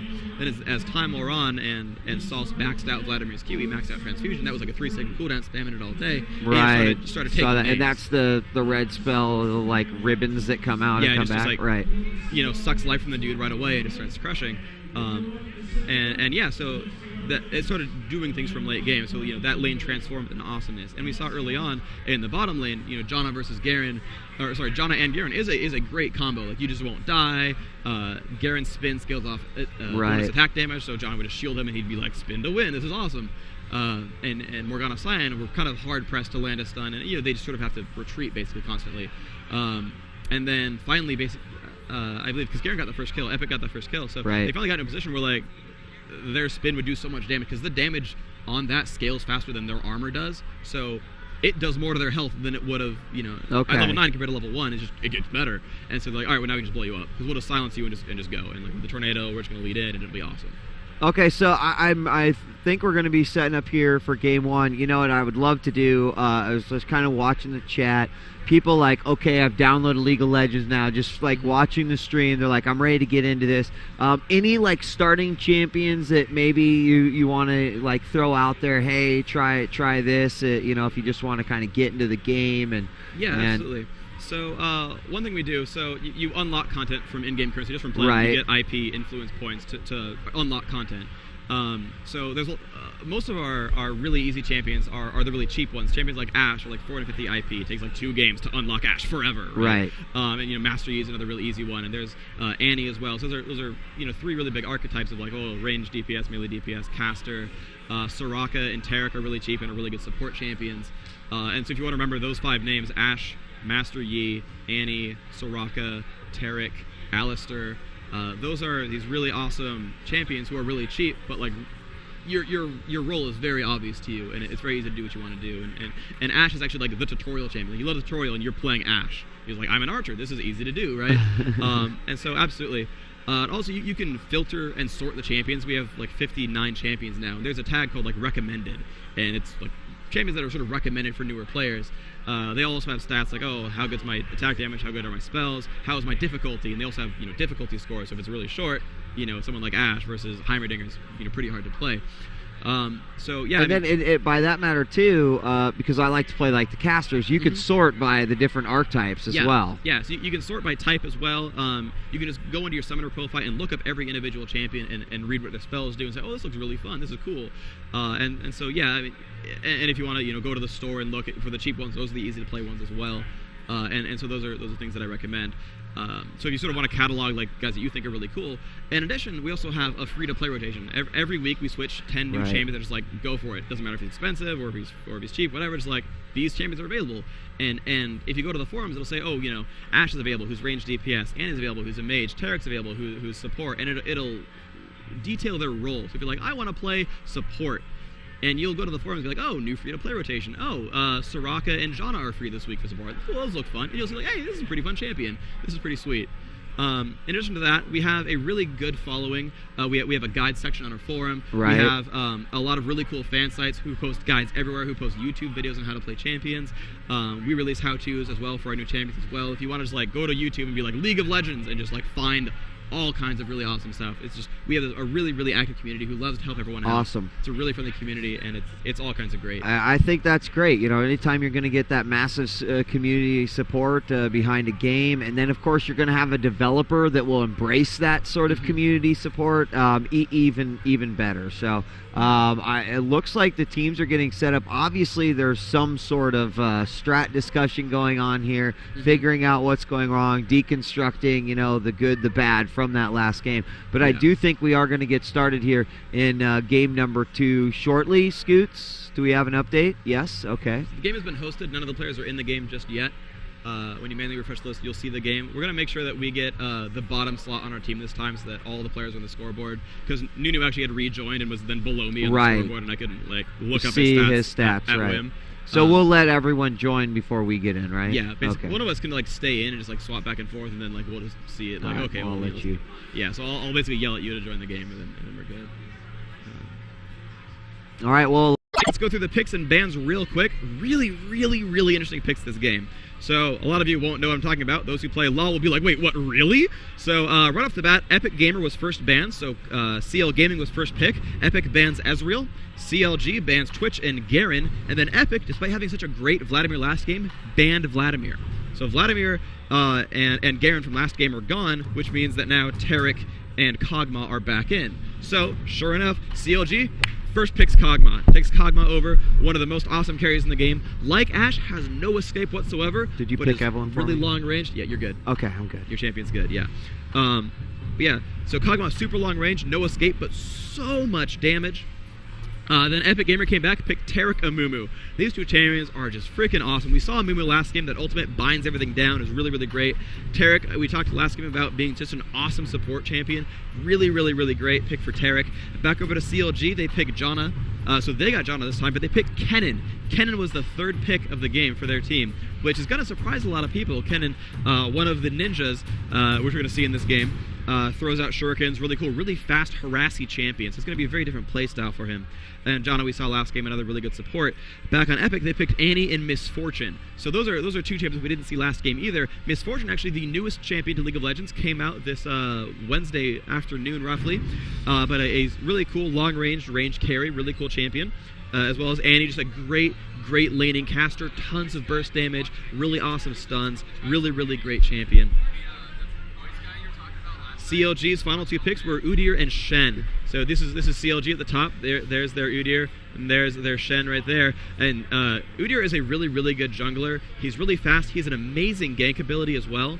And he's just really awesome for things like that. So he's going to run around and he's going to control the jungle. He's going to gank super hard, and it's going to be awesome for him. And their last pick was Shen, and Shen is freaking sweet. Shen is one of the other really great tanks in this game. I'm really surprised that he was picked this late, but he has an area effect taunt. He has his ultimate actually teleports into a teammate and shields him. So if you're going to see someone about to die, they'll be like, nah, dog, I'm Shen, and he's just going to not die, and he's going to taunt everyone, and he's going to get away. So Shen is a super awesome pick, especially when you're coordinated and you can watch everything going on. And here comes the awesome part. See this guy right here? See this guy? This is Dan Din playing Heimerdinger.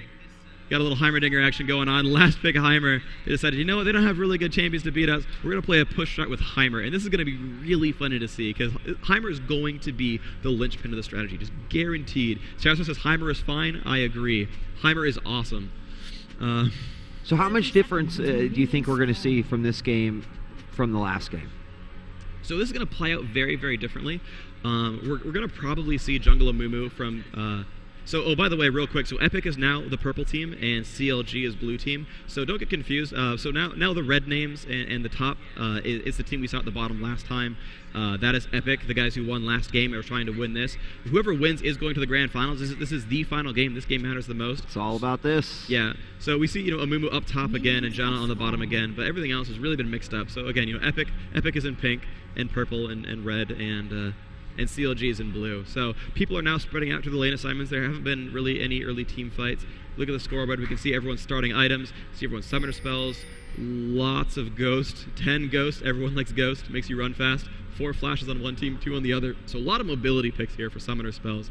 Summoner spells, by the way, are abilities that you can get no matter who you are, that you cast as a player, as a summoner, that affect your champion. So, and then as you level up as a summoner in-game, you're out of game level, yeah, you have more of those spells available to you. Exactly, yeah. So Flash's ability, that is the last one available, is available at 12. And the max level is 30, so you really early on get all the tools available to you. So Kog'Maw laning mid against Heimerdinger. Heimerdinger hasn't actually spent any mana yet, which actually I was talking to Dan yesterday while he was setting up. He's like, I don't want mana runes. Are you kidding? I just conserve mana. I just last hit by right-clicking. Come on, aren't you good at this game? And I was like, oh, I feel bad now. So yeah, he's actually not... Oh, he went rockets first. Interesting. He's going to try to harass Kog'Maw using rockets. That is his W skill. Basically, it picks the 3 closest enemy targets and just throws rockets at them. You can't dodge them. They don't stun or anything. They just do some pretty sweet damage. And he's just going to run around trying to harass this Kog'Maw. Last hitting with wrenches, but going to just basically throw these rockets out and do as much damage. So as soon as that minion dies, there's rockets. Hits Kog'Maw again. Last hits a minion as well. Kog'Maw trying to last hit. Getting pretty low, though. Hotshot's got to be a little bit careful. He's down about half health, and Dan's doing a much better job. Top lane's really the interesting one. Big Fat GG now up as Kennen and laning against Salce's Annie. And Salce is actually pretty well known for playing Kennen. He's a really good 3v3 player, and Kennen is like his baby for 3v3. So it's kind of cool to see Salce against that champion instead. But the bottom lane's the really cool one. So Misfortune is going to be the main physical carry for Team Epik. That's excessive playing him. And he's actually getting babysitted. So last game we saw that there were 2 carries up top. Right, it was Nidalee and Tristana. And in mid was Vladimir and Ashe, but now we have a new concept where the carry is getting babysat by a support. Tarek has a single target heal, which heals himself back as well. He has a plus armor aura. He has a stun. So he's actually going to babysit Excessive, and Excessive is going to last hit minions all game and try to really farm up. This bottom lane just feels kind of like a junk lane. It doesn't really feel like they really wanted to have this lane together. They're just like, well, we want John and we want Shen, so sure, they're bottom.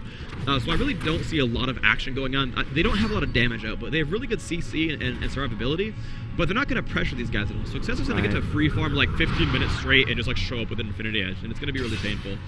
So that lane is not going to be probably very active. So we're going to probably watch Annie versus Ken is going to be probably the most active lane. Both players going to have a lot of mana at their disposal.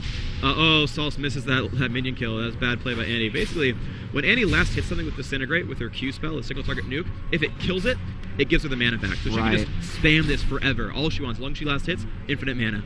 And so she can prime a stun and just burst someone down, and then regenerate by last hitting minions again and getting all the way back up, and rinsing and repeating.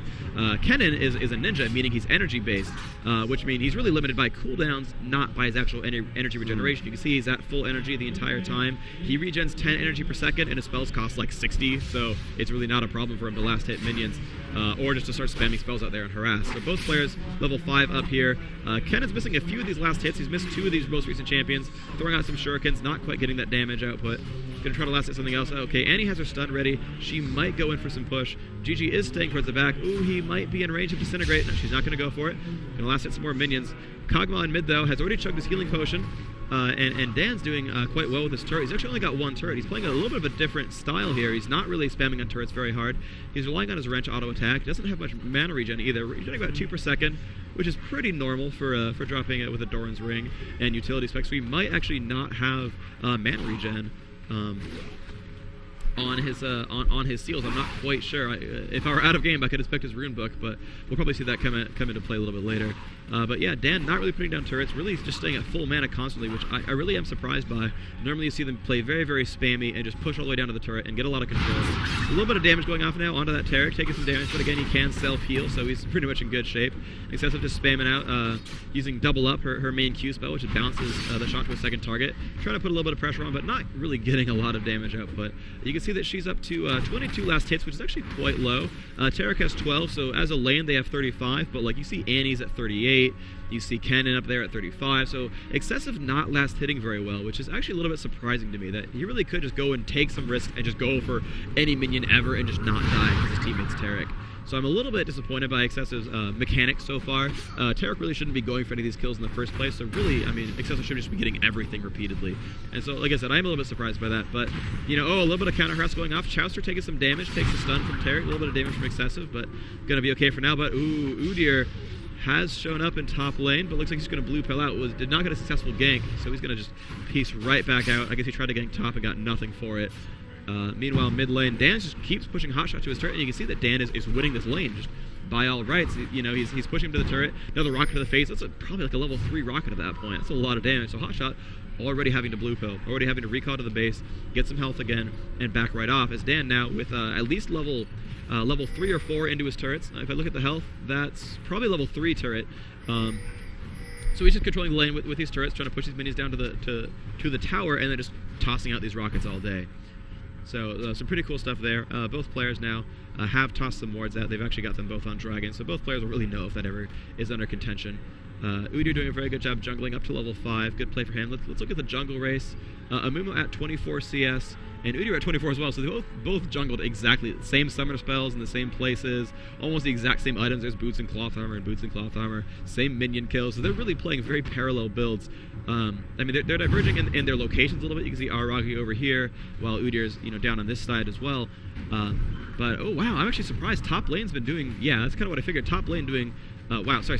Top team, Epik Gaming in the bottom lane doing a lot of harassment. The CLG guys, Elements and Chowster, don't really have any hard heals. Janna has that shield, which is awesome, but if they take damage, they can't get their health back up. They can prevent the damage, but they can't recoup their losses. And so all the little bit of harassment that Graphic's been doing with the Taric stun, and then Misfortune coming up and throwing some bullets out there, has really started wearing down these two players. And so we're going to probably see a recall pretty soon from Janna, which is going to probably play up a little bit of interesting scenarios. Now, do these two champions ever want to look for that open opportunity if they're going to continue to sort of float around here with this decreased amount of health before a recall? Is there any reason for them to actually want to push? I mean, I know they're kind of traversing around the safety of their turret right here, but is that a good opportunity for them? So it's not always the best option. A lot of players refuse to recall and then get owned for it, and that happens. You'll see just more often than not, somebody just refuses to recall in a duo lane, even though the experience isn't going anywhere. And that does make things dangerous. So if we see someone die, it's likely that it'll be bottom lane or one of these jungler ganks, as we see Udyr over here and all that. But the real main thing so yeah, you might see these guys die down here. Okay. But what they're kind of worried about is if you lose both champions from your lane, if you're a 1v2, you suddenly open yourself up to actually getting doven upon. Right. So if Shen blue pills, Janna's just screwed. If Taric doesn't stun, she's just gonna die.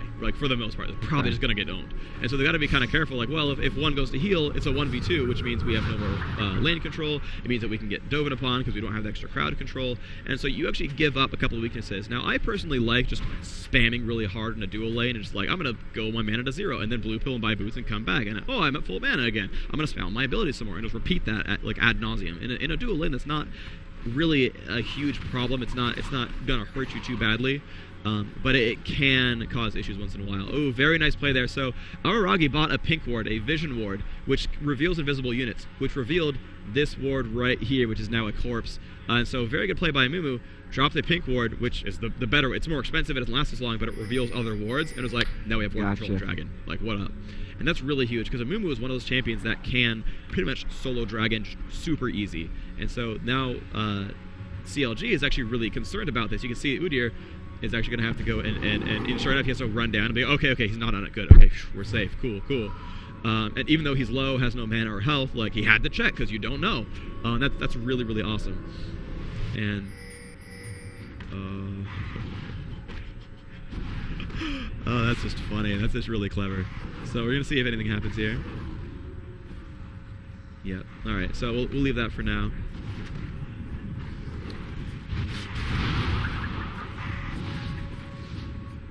All right. Yeah. They forced a movement to back off. All right. Good play there from CLG. They did know about all that. No clairvoyance for them, so they must have known some other way that like Amumu was going to come down and do some of that stuff.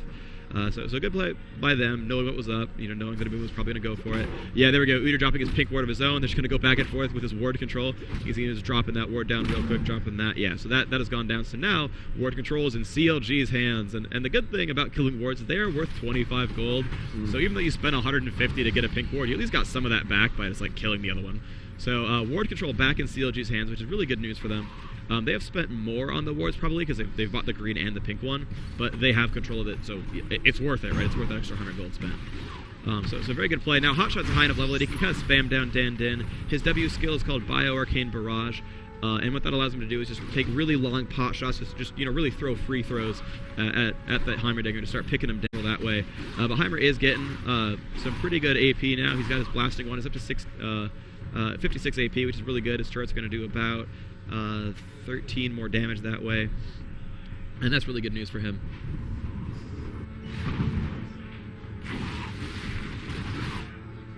So meanwhile, the top lane, not a lot of action going on actually. Neither player has actually recalled yet.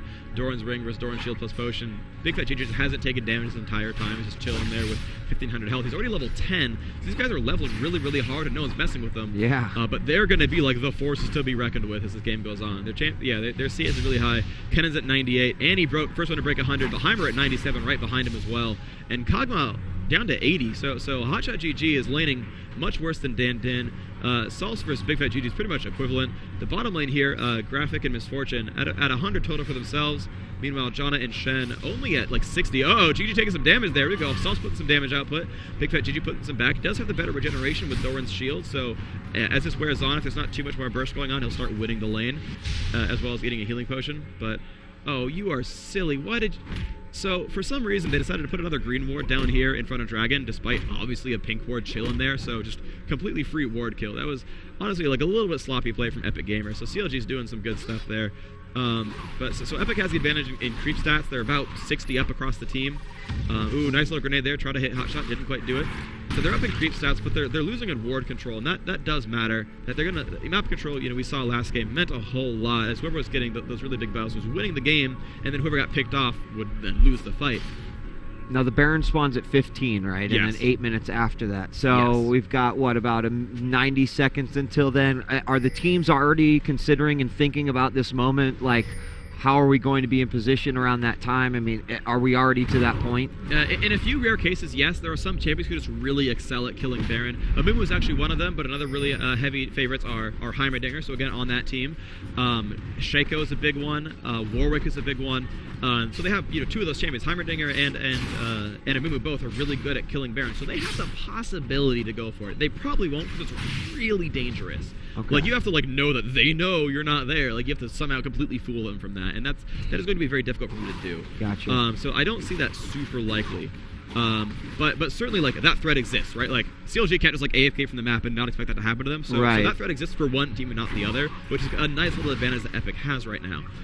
Bottom lane, a little bit of harassment going on. Yeah, there's the Misfortune ultimate, bullet time, getting rid of that minion wave, doing a lot of damage here. Some good stuff getting played off. And Element's taking some... Yeah, there we go. Shadow dashes away. Doesn't want to get stunned by Taric.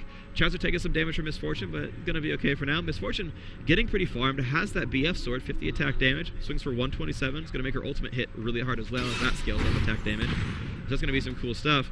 And yeah, she's going to be really the force to be reckoned with as this game goes on. But she needs some items. So... okay, there we go. Big Fat GG has picked up everything but the recipe for Riley's Crystal Scepter. Annie has gone back and got Sword Boots and Haunting Guys. So Annie now has 49 magic penetration, meaning if you have 49 or less magic resist, full damage spells. Normally all champions spawn with 30-something magic resist. Some of them get more with level if they're melee specifically. So like Udyr gains magic resist. He's at 40 base plus 27 from items. So that can be a really big deal. So Annie is just going to hit really, really hard for the next 15 minutes of this game. And Kennan's going to try to like scale up to his big super item. So Dan, getting slowed by Hotshot. There's a nice little ultimate there, but he dodged it with Flash. So okay, good job there by Dan. A little bit scared by HotshotGG. Kog'Maw with Lizard buff is one of the scariest things in the game. He's super long range. He slows in all his attacks. Does a lot of bonus damage as well. And down at bottom lane we see that sure enough, Janna is gone. And look, Tarek and Misfortune just hitting the turret, getting free stuff down on this turret. So Shen. Actually surprised he didn't taunt earlier, because he really could have pulled turret aggro onto that Misfortune. Really actually should have taunted earlier. I don't know if he missed one earlier or what, but like that could have been a lot of pain. But you know, Graphic just tops him off. Graphic just tossing a heal onto Misfortune, and look, that turret's now at like 1/3 health, which is really, really important. All right, so again, another ward goes down, but this time they've got to be careful because they know they're nearby. So Misfortune kind of running around, knows what's up. Oh, wow, I missed that completely. HotshotGG picking up first blood on, I believe, Heimerdinger. Way back there. Amazing job by HotshotGG. I'm sorry I completely missed that. I was talking about wards when a dude was dying. But very good play by them. Another push there going on bottom. So first blood is worth something, but here's a freaking tower kill, right? Like, he's probably going to get that. Ooh, excessive got turret aggro. Oh, but Hotshot getting one himself. So very good play. CLG doing some good stuff there. Misses the ultimate, but does force him back. But yeah, there's that turret kill I was looking for. So one turret apiece. First blood is worth something, but the main thing is, that ward's gone. And again, CLG has ward control. This is really the CLG we're kind of expecting to see. This is the team that we really thought we were going to see, where they're just going to come around and control the map, control the champion kills, and be really, really awesome. And sure enough, they have 3 of them going down right here. Excessive sees them, and they're just going to decide, you know, I don't know if I can fight this. And sure enough, there's the dragon kill. So that is equal turrets, +1 dragon, +1 champion kill. CLG has all the advantage. The only thing they're losing at is a little bit of minion farm, but Hotshot getting first blood put him right above Heimerdinger in gold. So they're back off in a great shape. 110 minion kills for him, 142. Yeah, so Kennen and Annie just tied for minions constantly, just doing that age-long battle at top lane. Annie finally getting forced back, so Kennen is going to get some free damage on this turret. Should be pretty safe from getting ganked, but yeah, they've got to be careful. I mean, in terms of positioning, it definitely seems like CLG is in a much better position than they were even in that first game, for sure. Absolutely, yeah. I mean, I thought they were going to win game 1 as well, and they were in really great shape with 2 dragons. But yeah, they're doing really good stuff. Hotshot is super farmed now. He's got his recurve bow, so he attacks, 1.7 per second. His W basically just scales with attack speed. It just hits enemies for percentage of their max health. So no matter who you hit, you're just going to hit them really hard. And if you just hit really fast, then you're hitting them really hard and really fast, which is all you really want as a physical carry. So a lot of really good stuff going to be happening for this Kog'Maw. He's doing quite well. He's a little bit dangerous, but they do have good ward coverage, so they're going to be all right for now. Heimer switching down into bottom lane. So Epik does have the Aegis of Legion on their Tarek. Let's see if they have one. Yeah, CLG actually does not have their Aegis yet, so a little bit of an advantage there for Epik, having that first big aura item. Tarek plus Aegis of the Legion is a ton of armor. You can see he's at 111, and Heimerdinger without any items when he walks by is going to be at about like 60. Yeah, there's 56. Tarek walks in range, 73 armor from like 30. From 46 to 73. That is huge. That is a big boost in durability. And that's really what they picked Tarek for. Is he's this big, awesome aura of greatness that heals and is sweet. So, he's still a really, really good champion. So we'll see how this plays out. This is really far from over. Epik does, again, they're winning in minion kills. They have way more guys above 100 CS. So they're going to scale well into this game, but they are down in major objectives, and that does matter as well.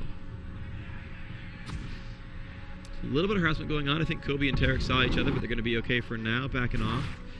Yeah, a couple little scouting barrages going off from this Kog'Maw. Doesn't see anything special. Ooh, going for the Madrid's Blood Razor. You can see he's got the pickaxe and the Madrid's Razor, so he's going to do even more damage when he completes that item. He's going to hit someone for like 10% of their health per hit. Like literally just 10% of their health every strike, and attacks almost twice per second. It's just going to be this really big like pain stream of awesome coming out from Kog'Maw. And that's really what they're relying on. It's very obvious that's what they're relying on. So Kennen's very good at zoning people out. His ultimate basically makes people want to run away because it hits things really, really hard. Shen and Janna are both great babysitters. And Udi really is just good at disrupting enemy carries. And he's good at predicting too because he can disrupt enemies. So they're really, really relying on Kog'Maw to just do everything for them. And they really can. But here's 4 members from Team Epik. Misfortune is farming top, but these 4 members are going to try to push him in this turret. They have a big minion wave, and yes, there's a Heimer turret. They've got to be a little bit careful because Udyr has shown up. But that turret now getting down to half, and Dan is throwing out some damage output there, doing some good stuff. Turret down a little bit below half, and they're doing a good job there. But yeah, turrets don't do too much damage to towers, and CLG did respond to that. And Big Fat GG just staying top, trying to zone out Misfortune, and Misfortune just completely just in farm mode, just completely in farm mode, and that is really the right thing to do as a carry. In a game like this, like, you know, you're not going to get any huge objectives anytime soon. You know, Dragon's already gone. Baron's not going to really get killed yet. Let's just farm minions and get ahead of everyone. And that's a really normal thing to do. It's just, you know, sit there and last hit everything forever. What is normally like the earliest time that you're going to see a Baron kill from a team? There are 15-minute Baron kills. Like, if someone like Shaco farms really fast and gets like a 15-minute Blood Razor, he'll just be like, guys, it's like 14.5 minutes. Let's just sit there and wait for it to spawn. And you'll just see him like hit it at 15:01. That does happen. But normally it's almost more of a special case or a stalemate move. You're like, all right, man, they all blue pilled. We have 20 seconds. Like we can do it in 20 seconds. Or you know, oh, they're all out of position on the bottom of the map. Let's do it. We can go. We can get this in time. It just sounds like it's pretty much a double-edged sword. I mean, it can benefit you so much, but you know, going for it can ultimately screw you. Absolutely. And depending on how you do it, like if you lose that fight, like if you're going for Baron, you get them down to like half or 1/3, and they show up and kill you. Baron's still at 1/3, so they're like, oh, well, we have no enemies alive, and it's at 1,000 health. Well, this is an obvious choice. Right. Let's kill Baron. So you have to be very certain that not only will you get it before they show up, but that you're not going to lose something really important for it too. Because like if they're in your base, doing Baron's a bad idea, quite obviously. But like you have to know that they're not going to see you, and that if they do see you, you can finish it before they show up, because they will probably own you if they do. Okay. So yeah, it has to be it's kind of a safe option in a way. Like some people do risk for Baron and like, oh, let's hope they don't find us. I think we got ward control. You know, they won't think we'll do Baron, of course not. But occasionally you will see just like, you know, people will gimmick for it, but oftentimes it's a very like, okay, we're winning. How do we cement our advantage? We're going to do it this way, and that is what happens sometimes. But I am seeing actually some team chatter. I don't know how much other people can hear me, so I don't want to say too much. But I don't think they can anymore. At all? Yeah. Are we just streaming to the internet? Yes. In fact, everyone that's watching the stream should feel honored because they kicked everyone else out of the place because it had to close. So if you are on the stream, you've basically got the front row seat to this thing. Okay, so there you go. So I can talk about everything going on. I'm not going to yell too freaking loudly. So CLG has been pinging for Baron quite a few times. I'm pretty sure they're on Ventrilo or something because no one's been communicating much. I know that they do have there's Ventrilo servers locally, but they've been pinging Baron 2 or 3 times now. I don't know if it was like, oh, we think Epic's doing it, or we should go do it. But the thing is, Kog'Maw has Madrid's Blood Razor, and that is like freaking amazing, right? We're gonna follow that guy right here. This guy is going to be the game winner. We're just gonna hold down the 2 button and follow him around. This is the guy who will win battles. And so he's coming in here. He's got some guys in range. There we go. Press the W. Just watch Tarek's health just go down. With 300 point heal gets half of that health back only.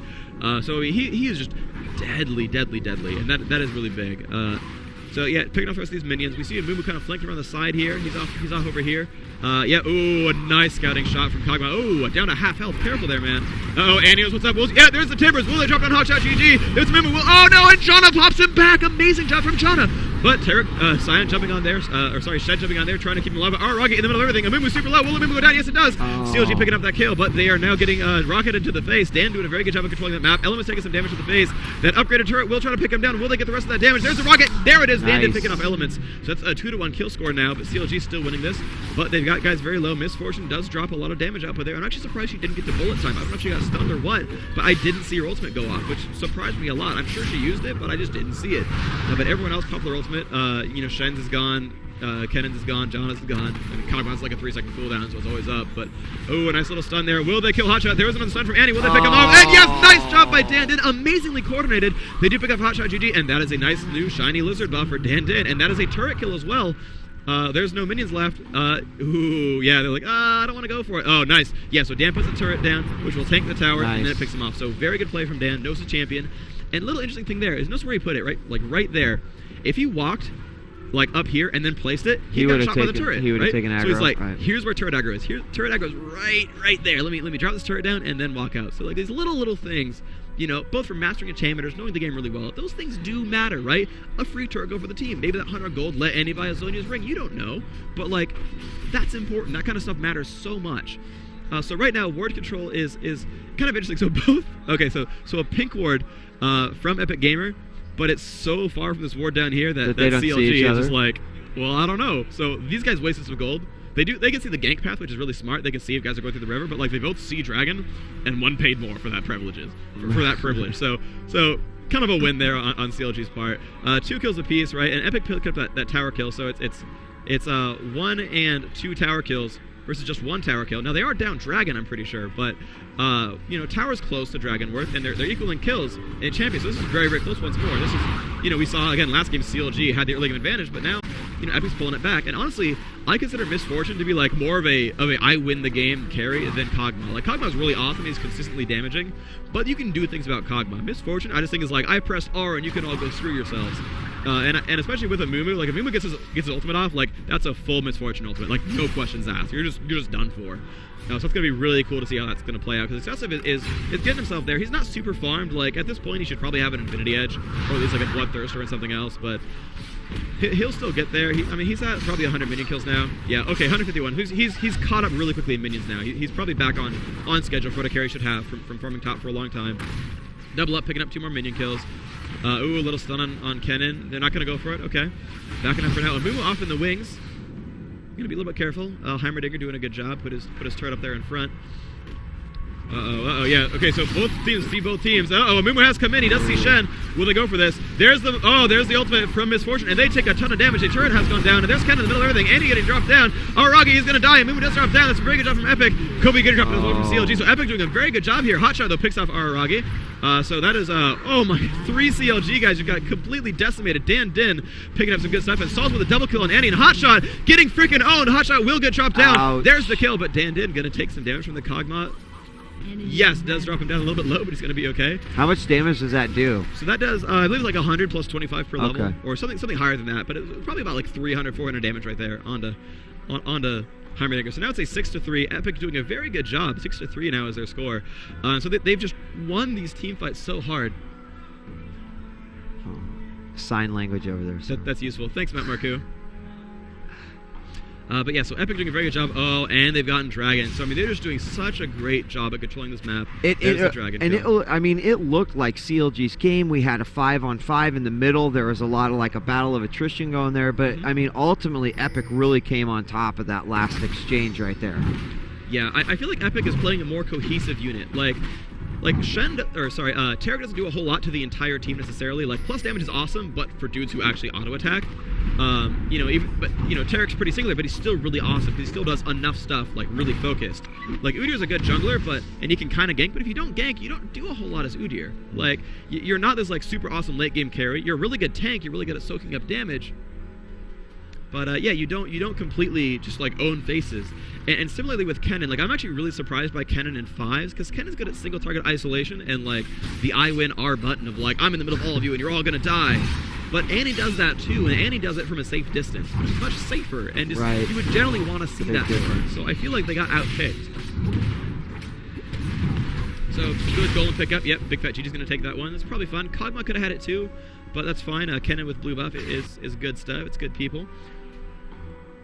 And yeah, the teams are kind of grouping up towards top now. Okay, so CLG's in mid, and they're like, okay, guys, like Shen's doing really well, and Udyr's pretty tanky also. But Dan is super farm. He's got 49 magic bane. He's got a Zodia's ring. He's in really good shape, and we're gonna see if oh man, GG taking a little bit of damage there. You gotta be a little bit careful. Kog'Maw Ghost. I guess he saw Annie and got scared. All right, I guess. But yeah, I mean, that is just it's an unsafe carry, so you gotta be super careful about him. And they can babysit him. Like, if Hotshot just like steps his game up and starts wrecking faces, like he will win the game for his team. But only if he can kill 4 guys the time Misfortune presses R and just like plinks everyone down with bullet time. So they have to be, very careful about, their positioning is really huge, because if they take Misfortune ultimate again, they're gonna lose the game. Like Misfortune's hitting like a truck with their ultimate right now, right. And they're clumping up these little groups. Like that last fight down there, like, this was terrible. They're like, oh hey, let's all just sit in a Mumu's ultimate with Misfortune's ultimate going on. Oh hey, we lost. Like, that shouldn't surprise anyone. So, and CLG has the movement advantage. Kennen's really fast, Kog'Maw's really long range, Shen can dash through walls, Udyr's really fast, John is really fast. Like, they have the mobility advantage by a ton, and they let themselves group up, which is just silly. It really was just silly from them. So, Epik is putting together a push. Dan having that blue buff is really awesome. He's going to spam AoE down all freaking day. Hotshot is dodging that damage output, will kill that turret off. Alright, they're going to push up a little. And like I said, Dan is got some good map control with these turrets. They are pushing them away, though. They're free mana, but they're still free kills at the same time. They have a good poke game, but there's the Tarek stun. They're going to back off. They might be okay. Mumu goes into Udyr. Kog'Maw's got to back off. They're not getting Umu ulted. Okay, they're going to be alright for now. Misfortune putting some damage output. Shen backing up to the side, blows Ghost. There's the stun from Annie, and they will try to drop down Kog'Maw. Very good John ult there, but there's the Misfortune ult. What will they do? Can they pick this off? Kog'Maw's going to have to get out. Excessive does get the kill on Chowster, and Elements getting down as well, and there's the Disintegrate, but Araragi picking off Udyr as well, and so that's another 3-0 fight right there. And again, they're just dropping into position for this Amumu Misfortune ultimate, and I don't understand that they're not, like, getting themselves out of the Annie range. And it's I mean, Salce is just winning them this game. I mean, his score is really good, right? He's 3-0-5, but that first stun is just setting up everything, and it's really just completely crushing. They're already in the base at 30 minutes, already on this inhibitor turret. They're going to push down even farther. 9-3 is the kill score. They're onto this inhibitor turret, and this could be, you know, the pre-game winning push. They'll probably back off after this. They do have Baron control. They have map control, obviously. Bottom lane is pushed down pretty hard. Top lane is a hit or miss. It's not really going anywhere per se, but yeah, I mean, CLG is aware that Epik could, of course, go for Baron. They've got to be a little bit careful. And is this the right time to do so? I mean, they've got them pushed all back to the base. They're all coming off of a respawn. Yeah, this is pretty much the right time to Baron. So they have a little thing here. So this turret's going to scout, and they're going to be like, oh, hey, they showed up. Big shock. So I'm actually surprised they didn't, like, sit in this brush and bait. Because he just, like, walked right up into range of stuns. Like, he could have just died right there. And they didn't, which surprised me. They didn't really play any poking there. They didn't camp in that brush and be like, haha, I got you covered. So, you know, they had to just rush out there and look for it. But, like, I'm surprised they didn't do anything about it. Oh, they're not really going for Baron. Oh, they're trying to make it aggro the turret. Alright, they tried to make it aggro the ward. They didn't do so. They did see that Baron Asher actually shot at Heimerdinger a little bit, so they do know that they're nearby if they were watching very closely. But Epik has ward control on Baron. Or they did. I think the ward's gone now. I think that timed out or Baron killed it. But yeah, both teams now creeping up for top. And yeah, it's looking really good for Epik. Heimer's doing a great job in this game. Dan's just playing phenomenally well. He's been very safe. He's been zoning very well. But any one of these fights really can go to CLG. It's just positioning based. They're not getting so far ahead from these kills that, like, it's just gone. If they get Baron and win a team fight, it's probably over.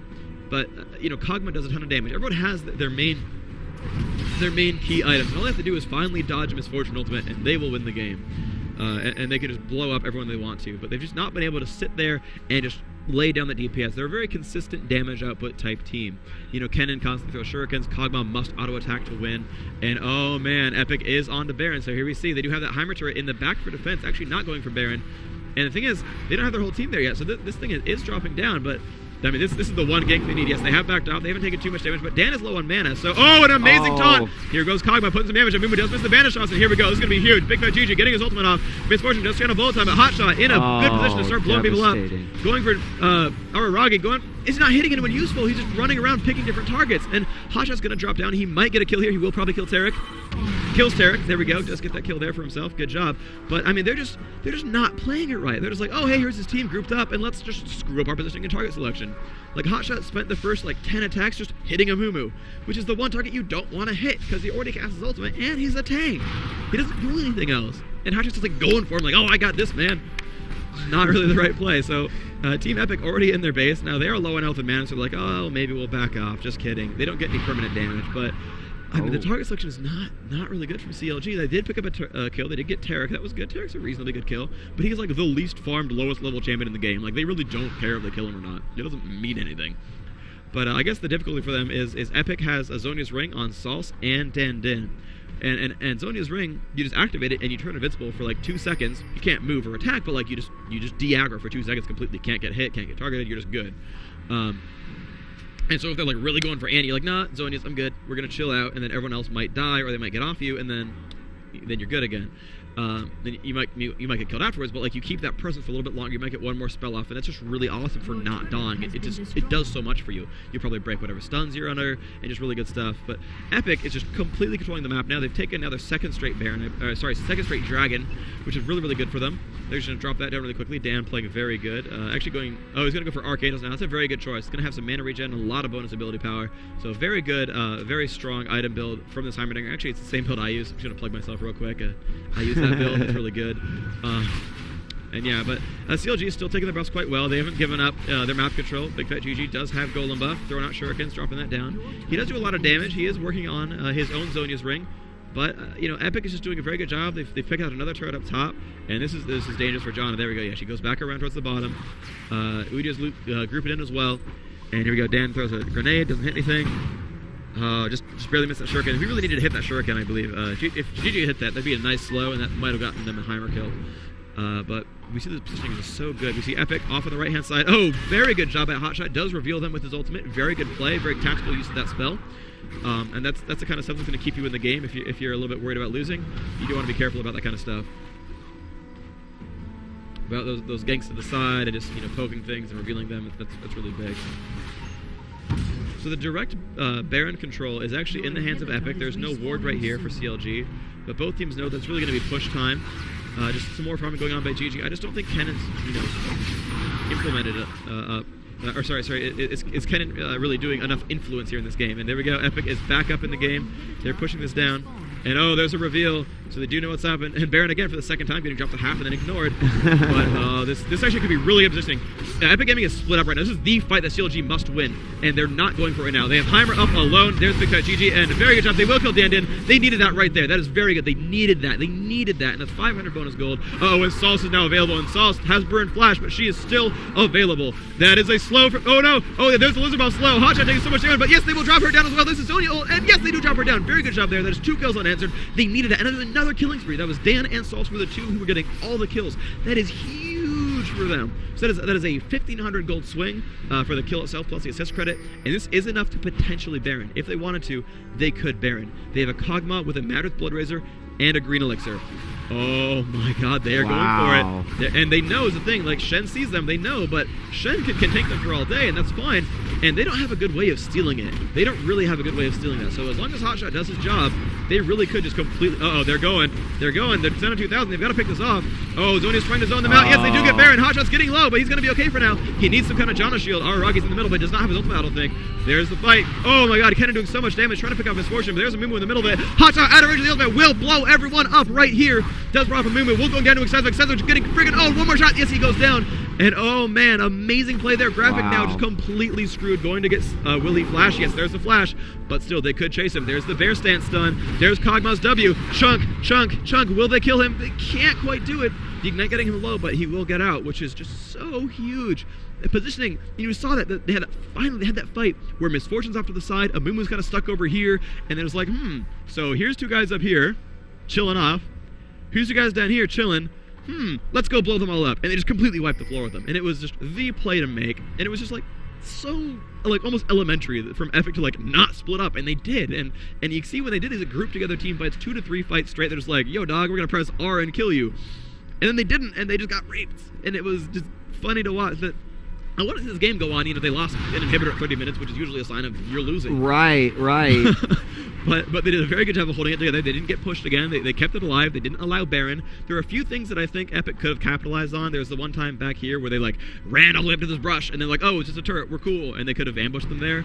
But like, a couple of like little things that I probably would have done, as the observer, like knowing everything. But like, I mean, that you really shouldn't have screwed up the fishing. That was really, really key for them, and that really hurt them. So, I mean, now we've kind of reset the playing field. 8-13, 5 kills the advantage. Still more turret kills for Epik, so like their global experience in gold is probably a little bit higher. But oh, there's the first really big buff steal. CLG's going to pick up that lizard, and that's huge. So, even though Epic's gotten dragons, they've got more turrets, they've got more champion kills, Baron is worth a lot. And that's equalized the dragons, and that buff is worth quite a bit. And oh, they're going to backdoor this turret most likely. Yep, there we go. Yeah, okay, not quite coordinating that, but there we go. Weeder rocking up there, and yep, there's a turret kill, so that's going to pull them back into the advantage a little bit, but oh, very smart play. Look at this. Epic's going to push mid. There's no turrets defending it, and CLG has to respond. So they're going to go right for this inhibitor, and the thing is, they can't stop them. CLG, if you throw this game by not defending, I'm going to cry, and everyone's going to make fun of you on the board. Like, you will never have fans in your stream again if you just give that up. So they are running down, but Udyr and Shen both blue pilling, so their positioning is really terrible. Like, this is going to be really scary. This is really, really, really scary. This could go really terribly or really awesome. So Big Bad GG in the middle, pops ultimate, but it's like 1v4. I don't know what he's doing. There's Shen. Oh, there's the Zonias, and Dan getting freaking owned. And yes, he does go down. Oh, an excessive loss of ultimate. He got stunned by Kennen. There's the... Oh, very nice job. John blowing everyone away after removal pop the ult. Except getting owned by Udyr, but he's going to be okay for now. Oragi getting chopped down. Chaucer, good job there. Going down for Annie. And Annie's going to try to run away. She is getting slowed a little bit. And oh, this misfortune is going to get dropped. Does not kill Kennen. Cannot land a crit. HotshotGG getting dropped by Salce a little bit, but it's going to be okay. Salce pops that Zonias and is going to get freaking owned right now. Oh, cannot quite kill Hotshot. There's a kill right there. Tarek, the only surviving member. They didn't even lose anyone. They didn't... That was so ballsy by Kennen. Like, I was sure he was going to get raped for that. But popped his Zonia's ring. Shen showed up with Stand United, which kept them alive. And that was just like, all right, you guys are going to get wiped. We're going to make this happen. And it worked so beautifully. That was pretty amazing. I mean, it really goes to show also the individual player skill that is involved with the team dynamic of it. Yeah. And one thing that's probably going to be unsung about this battle is a really big thing is excessive misfortune was channeling his ultimate and he got 2 ticks off. And Kennen popped his stun. Now, I don't know if he was waiting to stun for that, but he had put 2 marks of the storm onto Misfortune, and then Misfortune was like, I got 2 marks of the storm. Channel stunned. I'm like, oh, that was a mistake on your part. And I don't know what she could have done about that. It's like you can like just not cast your ultimate and just expect to never get stunned. But I think he really should have waited for Kennen to press W and then go for it. That probably would have won him the fight because a lot of these guys are really low. Hotshot was down below like 300 at the end. Udyr isn't gonna die really, but like everyone else was getting really, really weak, and they needed that misfortune to make that happen. So I mean, Baron buff is timing out now. It looks like. It's actually just completely gone. Yeah, so Baron buff is gone. So Baron's spawning in about 3 minutes. Dan has picked up a new blue buff for himself. That's good play. And let's see, yes, okay, and another. They just keep controlling Dragon. That is the one thing holding in this game. Like you'll see these team fights going badly, and it's up to 13-12. And Baron was awesome, but the buff is gone. So the buff is gone, and the turret kills are about equal. And Epic's up one champion kill. So the Baron experience in gold is worth like 2 to 3 dragons, and Epik has 2 to 3 dragons advantage. So really, like, it's equal. Like the only thing that could possibly differentiate players is like positioning and minion farm. And I think the positioning is really the only thing that's actually going to matter. Really, it's like minion farm is pretty much good at this point. Everyone's pretty farmed. Everyone has their damage. Dudes will die if you kill them. So it's just going to be really about like who positions themselves correctly and doesn't screw up. So Kennen, being a little bit cute, going to run down here. And let's see what he can do. So Dan taking some damage from Kog'Maw. Oh, he got hit hard. And there's the Kennen ultimate. This is so dangerous. They're going to get freaking owned. Oh my god. There's the ultimate from Janna. Will they kill anything? BigFatGG. There's the... Oh, the timbers from behind. Drops out HotshotGG. Amazing play by Salce, you freaking sexy mother. That was amazing. And excessive now getting owned. But getting chased by the team of blue. But, Elements, you're getting owned. And Salce does go down. Chaz picking up that kill.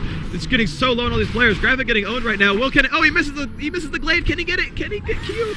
Oh, there's the charge. And he will get that. Very nice kill there. Oh, Rocky now by himself. There's the tornado. Going to drop that away. And yes, he's going to get dropped down. Ooh, a little bit of a stun. And no, CLG will pick up that ace.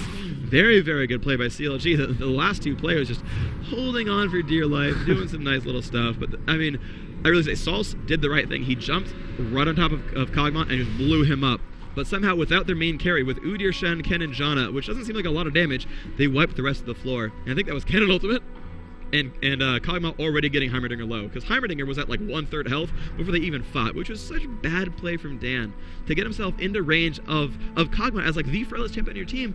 You got in range of the enemy, and you just don't want to do that. Like your entire gameplay is hide behind turrets and then like win with grenades. And he was like, no, I'm gonna like face check a freaking Kog'Maw, and it was just not really the way to do it. But this turret about to go down. He's got to be careful. He's getting hit. 1 hit point. BigFatGG, you're doing a little bit wrong, and I don't mean to harp on these guys. They're really, really good players, but these little minor mistakes will cost them the game. Like, he saw it low, and he failed to tank aggro, and there's like just a little mistake that like you should know about, and it just hurts your heart to know that players of this skill are making these little mistakes that are really hurting them. that they're CLG now up in kills, because of that fight, but they've lost that turret, which is big. And really, I mean, it's still anyone's game. I mean, Baron's gonna spawn in like 40 seconds, most likely. Like I'm surprised Baron's not quite up yet. They are putting wards down. You can see, yep, there it is. There's the Baron. And both players know, both teams know, and sure enough, everyone groups up and they're just ready for it. So Kobe's in good shape. He doesn't do a lot of damage, but he is double elixir, and that is huge. That'll jump his damage up pretty high. And he's gonna try to focus Misfortune down.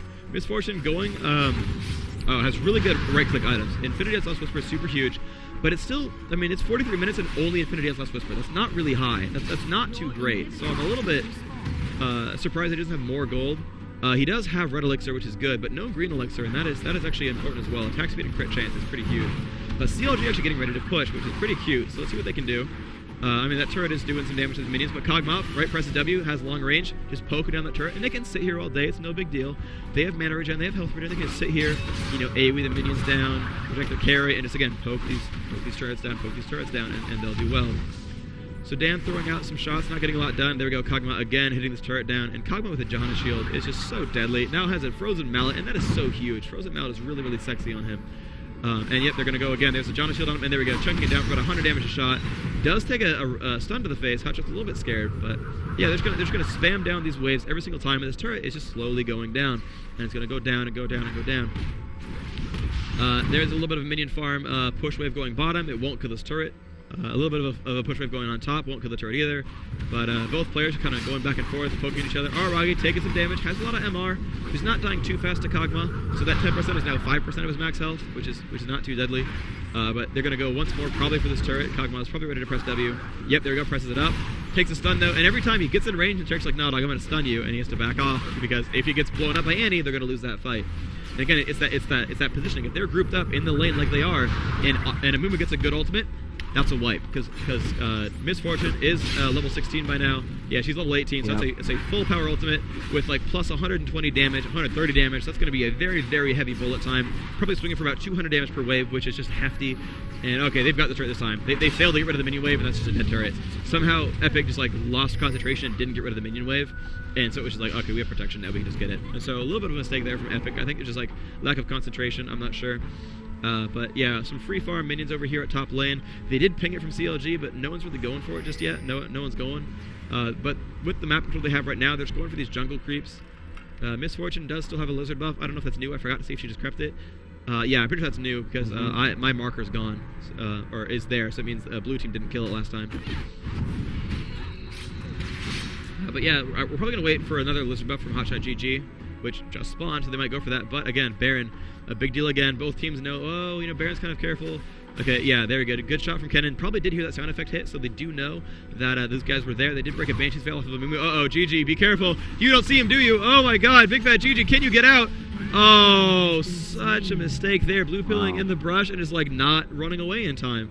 And he just got caught by a stun. I don't know if he like thought he was in brush or was like on the other side or what, but just like complete mistake there. So now Epik with a great push ready for them. In 5v4, it means you can win the game. So this is going to be a pretty big deal. They're going to push down onto this inhibitor, and that inhibitor, they're just not going to go for it. Like, it's just, they're giving it up. And it's not the end of the game. I mean, the second time they killed it, they didn't lose the first time they got it. They got Baron after they got it the first time, so I mean, you know, what are you going to do? But they could go for Baron here. They do have map control. They do have this nice little minion wave so they can push top as well. Yeah, Kennen will spawn in about 30 seconds. Oh, wow, 30 seconds? Really? Wow, 25 seconds on Kennen. So they have the ability to still push this. Now, Kog'Maw doing some good work. Gets Tarek down to half. Now Tarek is good at self-healing. And he's got to be careful. His positioning is terrible. Positioning is so bad. They're all grouped up. They can get Amumu and Miss Fortune really, really hard. They've got to be careful. Elements in the front with Shen. Do what he can. There we go. Nice little stun on nice damage I put on a Miss Fortune. Very good Janna tornado. So now the Banshee's Veils are broken. Kennen up in 4 seconds. They're just onto the turret. They're just going for it. And that turret will go down, but oh my god, Tarek is super low. Janna pushing him all the way back. Very good job there. And yes, Tarek will go down. Amumu, though, is on top of Kog'Maw, but Udyr will get dropped down. Oh, they do catch him with that. Uh-oh, this is just not looking good. CLG coming in here. Big GG is in there. Oh, will they kill Excess with Ignite? Yes, they will. And Andy going down. Salce is, oh, he pops the Zonies as well. Will they get this kill? HotshotGG cast killed Aragi. There's Andy going down, and amazing. Kennen just picking up everyone. Amazing fight by CLG. Very, very good stuff there. Aces it once more. Oh man, excessive blaming lag. It seems that people are having a couple of ping issues. I think with the internet here, that they're getting a couple lost commands, unfortunately. And excessive as Miss Fortune was not quite able to kite that fight. Ouch. Yeah, the MS has jumped up here, unfortunately. So that's quite an unfortunate fight there. But Hotshot and Chowster going in onto Baron. They've got to be a little bit careful because no one else is helping him to tank it. So there we go. Okay, okay. Shen has come in now. It's going to do some damage, and they do have the control. They still have like a good 20 seconds before any response. They will probably get Baron this time. finally the first non-fake Baron. So CLG with their second Baron kill, they are now finally winning in champion kills. No dragons is kind of a big deal, but they're still doing quite well for themselves. This Baron kill is pretty huge. Hotshot gonna pick that up. There we go. Nice stuff there. Be pretty amazing if they could turn this around. Yeah, I mean, coming back from, and again, last time they were winning early game, they were doing awesome, and then they kind of threw it away. Right. And those two really huge, terrible team fights, and they're like, oh no, we got this, we're still us. And so it's really just then positioning and these little weird, initiations where some dudes get separated, some dudes picked off, and apparently one guy got a lag spike, which really hurt, which is just really, really unfortunate to see this.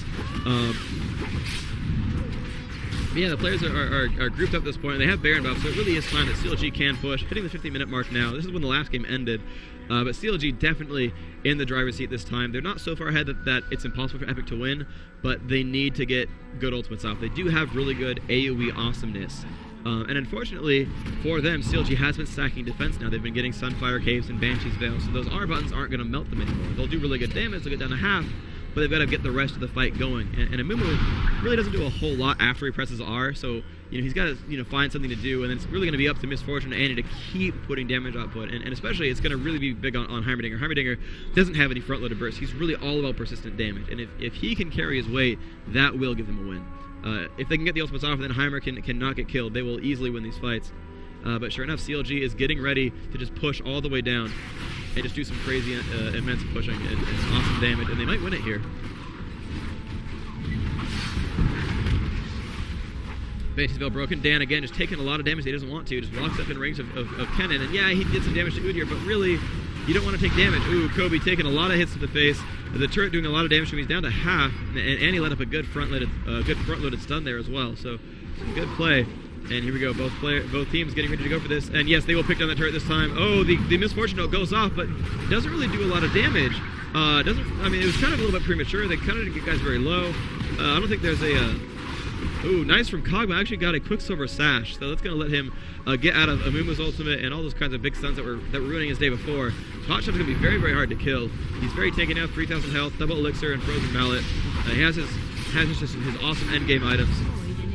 They kill the inhib, they still have Baron buff, and they're going to back off for now because these lanes have all been pushed. They're losing a lot of farm because these lanes are pushing all the way down, and they're going to lose the top inhibitor if they don't defend it. That's actually kind of really funny. They might lose this inhibitor just to minions. And bottom lane actually in a similar situation, a lot of purple caster minions. The blue ones are about to die, and then this turret's going to get assaulted really, really hard. And so a lot of pressure in mid from Epic means that CLG has to be a little bit careful. Big Fat GG is far away. He shouldn't get picked off, but again, another dragon. Epic is getting their 5th consecutive dragon, which is huge. All right, there we go. Udyr will defend that turret this time. This inhibitor will heal back up as the rest of the team has come to defend it. And I mean, really, I don't know quite who's going to win. It really just depends on positioning. I've said that a lot of times, but that really is what it comes down to. Is these have these really good AoE spells that positioning will dictate the winner of. Well, and CLG, being in that position, it looked like they were ready to push, but those minions sort of getting in, and like you said, that would be a horrible setback. And so it's almost like they just were forced to move back in order to protect their own base. Yeah, exactly. And they didn't really have an easy way to push. They probably could have gone down to bottom lane and backdoored it. It is at half. That's probably killable. But it is just scary to always be in the situation where, you're not quite sure if you want to go for it. You don't really want to go risk it all in to end the game for a tournament match where if you lose, you're just going home, right? So no one wants to play the super risky things there unless you think you're the underdog. And so they saw that top and bottom lane are getting pushed and we lose all map control if those inhibitors go down. So yeah, they just have to defend even though they might have wanted to push. Making a run again. Yep, they're going up towards mid, so they're not going to go for the top for the inhibitor again, or the bottom for the extra turret. They're just going to go up mid again, and Heimerdinger's ready. He does have turrets up. They do a lot of damage per swing. Those are very deadly turrets. Yeah, Kog'Maw is just beast mode right now. He's glowing bright white with the red and green elixir, the Christmas elixirs. He's just super, super deadly. 3,000 health, 2 attacks per second. Good 1,000 mana to pull from if he wants to. It's just all kinds of powerful.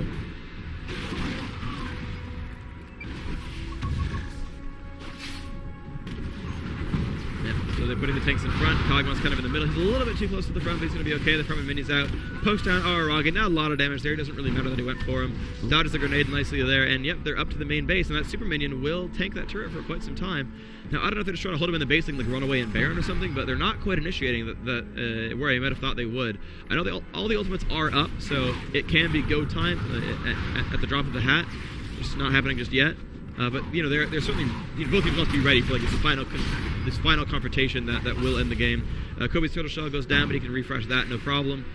And yeah, they're just kind of poking at each other. They really are just poking, and that's the main thing. And seriously though, top and bottom minion waves are big, so they're pushing up themselves. So these guys can just group up to a turret and just like, oh surprise, we're pushing somewhere that you didn't expect, and they're holding them in their base so that they can allow themselves to do that, which is really, really important. And Baron should be spawning in about a minute as well. So they are backing off. They're going to take some of these neutral camps. Unfortunately, Lizard has not spawned, but neither has Dragon actually. But yep, there we go. They've moved to top. Now Annie put some damage output there, so those minions aren't going to last long. But yeah, there's the big push at bottom, and I don't think it'll die to just minions. I think it's a little bit too durable, but they really could go over that turret. Oh, but they're going for top, and they're not quite ready. They're still limping at its place. So there's the Kog'Maw W, and poke, but uh-oh, terrorists in range, be careful. And they've got to back off. Just be careful, this little poking game. And let's see what they can do about this. So GG taking a couple shots. It's going to be okay for now. Gets that voice staff, just throwing shurikens across. Oop, dodges there you go. A good dodge from him. And let's see, they're just positioning themselves. Oh wow, bottom actually did push itself. I'm surprised. Oh, I forgot, because that inhibitor is down. Those creeps has buffed stats, so that did just get them a free tower kill. So very good play. CLG is playing it completely right and giving themselves advantages by holding the enemy team there and letting them push other ways. And you can see, like, you know, bottom lane, that tower is getting low. Mid lane is just pushing back over the base every single time, you know, throwing away that farm. So this fight is really, CLG is intentionally making it take a long time because they're going to get huge advantages. And look, another turret kill. Epic's just not watching that. And that's huge. They're going to be on the inhibitor now, and that inhibitor will fall unless they do something about it. And that is huge. So this is going very well for CLG. They're really, really doing the right thing here. And they're just going back and forth, up and down. And the thing is, Epik can't see them. They can't see down this cliff right here. So they're like, oh, surprise, right your turret again. And they're like, oh, we didn't know that. We're going to go lose this fight. Okay, here they go. This is going to be the big battle. There's Mimo in the middle of everyone. He will not pop his ultimate yet until they can find Kog'Maw. But there's Ken, and there's Tarek, and there's Shen, and Annie popping out of the range. And it's a very, very good Mimo ultimate. Will Miss Fortune get hers out? I have not seen her channel that yet. Looks like she's just right-clicking really, really hard. Trying to pick off Kobe. They might kill him. Amu's trying to get out. And there's the ultimate, but gets stunned again. And yes, they will kill Udyr. Oh, man, some lag spikes. Oh, ouch. Looks like they did pick off a lot of kills. And Dan with a triple kill in the middle of all that. That was ridiculous. Getting everyone. And that's what I was talking about. He has to be that consistent, awesome driving force to win those fights. And that was just like 4 kills right there. Everyone but Kog'Maw got owned because that was a good Amumu ultimate. And Miss Fortune did get her ultimate out as well. And Dan was ignored. They were going for everyone but Dan. And you can see Dan, you know, spent all his mana, still has about half his health. And just did a very good job of keeping himself in that fight, doing the right thing, and just running over everyone. Putting down his turrets, putting down his grenades and rockets, and just like, sup guys, I'm here. And it was good stuff. I mean, they played that battle correctly. They played that exactly right. They got that big R button going on, and they separated out what they wanted to do. They got Kog'Maw towards the back because he got a Mumu ultimated, cleansed out, and then was like out of the fight somehow. He just wasn't hitting the right targets anymore. And they managed to position their carries far away from Kog'Maw, and Kog'Maw can hit some tanks. They don't really care if he kills tanks. And it was just really, really good fight. I mean, they really kept it together. They were really, really getting overwhelmed. So I mean, that almost seemed like a situation freak where it was like, we have to engage in this battle. We have to figure out a way to push them back. Yeah. So CLG calling out some shots saying we got to get Baron. CLG, of course, lost that last fight. Still up 2 champion kills, but every single Dragon, I just have to reiterate, Dragon is literally keeping Epik in the game. If they didn't get Dragons, they would have lost by now, 100% certain. They've all gotten like 1,000 golden experience from these Dragon kills, which is just immense. And Dan Dinsheimer, just look at these items. Riley's like, he's all like end tier items. Like, oh, Riley's Crystal Scepter, Sork Boots, which I guess you can sell. Zonia's Ring, obviously the most expensive. Haunting guys, really don't want to get rid of. Archangel Staff is pretty much fully charged now. I mean, he's got like 600 ability power in Heimerdinger. That's a lot of damage. It's ridiculous. Alright, Excessor getting himself a Lizard buff. Good play there. Chowster running around. Now, Chowster's not doing a whole lot as Janna, unfortunately. Unlike last game where he was really holding his team together, he's not quite pushing everyone back the way he wants to, it seems. So I'm a little bit surprised. He's not like quite being as impactful as the Janna last game. Just for some reason, this is not getting those like free win like battle ultimates where like some dude gets knocked all the way back. He's got a couple of those. He's gotten a couple of those where they got that fight at bottom where they owned everyone by the inhibitor. But the most two recent battles, he hasn't been quite doing what we know Jonas can do. A lot of Banshee's Veil, very good defensive choices here from CLG, but they're not getting the position that they want. And it really every fight has come down to like, oh, you didn't position correctly, or you didn't position correctly, and it's every single time it's that. It's really like, Team Epik is really relying on AoE. Heimer not so much, but like Annie, Amumu, and Misfortune are their three main heavy hitters, and they are all AoE champions. Whereas Elements, Kobe, Kogma, all these guys, they're all single target specialists. And so if you got the where they got Baron the first time, where they split them up to 2 and 3, right, those are easy fights. And they're not getting those fights. So we're almost up to an hour-long game. They're pushing up to the top of the map. CLG is coming back for this push, and of course Heimer can one-shot range minions now, no problem. But yeah, Amumu's holding down 2 lanes by himself. The thing is, they have no turrets to hold themselves alive. So this is really the one case where CLG is going to be able to really just like walk up, like piecemeal, like pick a fight, like in little positions. Like, oh, let's throw 2 guys here, let's throw 2 guys here, and that'll actually work for them. They can do these weird little harassing things, and that'll actually function quite nicely. Whereas Epik must group up, and with Amumu really on base guarding duty, that's difficult for them. It's gonna be very, because the second Amumu leaves, they'll lose this turret. They'll lose the turret the second Amumu goes to fight a team fight. And they're onto the inhibitor, and CLG, unless they like royally screw up, I don't see them losing this fight. They're in such good positioning. And there's a nice little stun, but Janna has the Guardian Angel. It doesn't really matter if they kill her. Banshee's all back up, gets killed by Heimerdinger. Trying to drop that down off of Annie, won't quite do that. See, everyone running Banshee's Veil, a lot of Guardian Angels as well. Excessive is pretty beefy now, probably going for a Bloodthirster at this point. 270 damage is really, really nice. I'm surprised he has no Green Elixir. I would have really definitely gotten one as him. But oh, that bottom turret now has gone down. This is getting so close to a Nexus death. CLG now has gotten all the inhibitors down. This is very, very close to an endgame scenario, but oh, this is so smart. They're going for Baron, and Epik cannot stop them. If Epik leaves to stop them, they lose their base. Yeah. Just hands down, their base is gone. So this is like the ace in the sleeve. This is to guarantee victory. They go after the Baron, they get the buff, and then they make the final blow. This is if CLG loses, I'm surprised. Like they have. But they're not doing the right thing. They're not keeping Baron aggro, so they don't have him revealed. And I guess they push the lane downs a little bit, and Epic's like, yo, dog, we gotta gank him. And they do have wards, right? So CLG has wards, so they knew Epik was coming. But oh, this is gonna be brutal. This is not gonna go well. Our Rocky's gonna get owned right here. But I don't know. I mean, they might get Baron.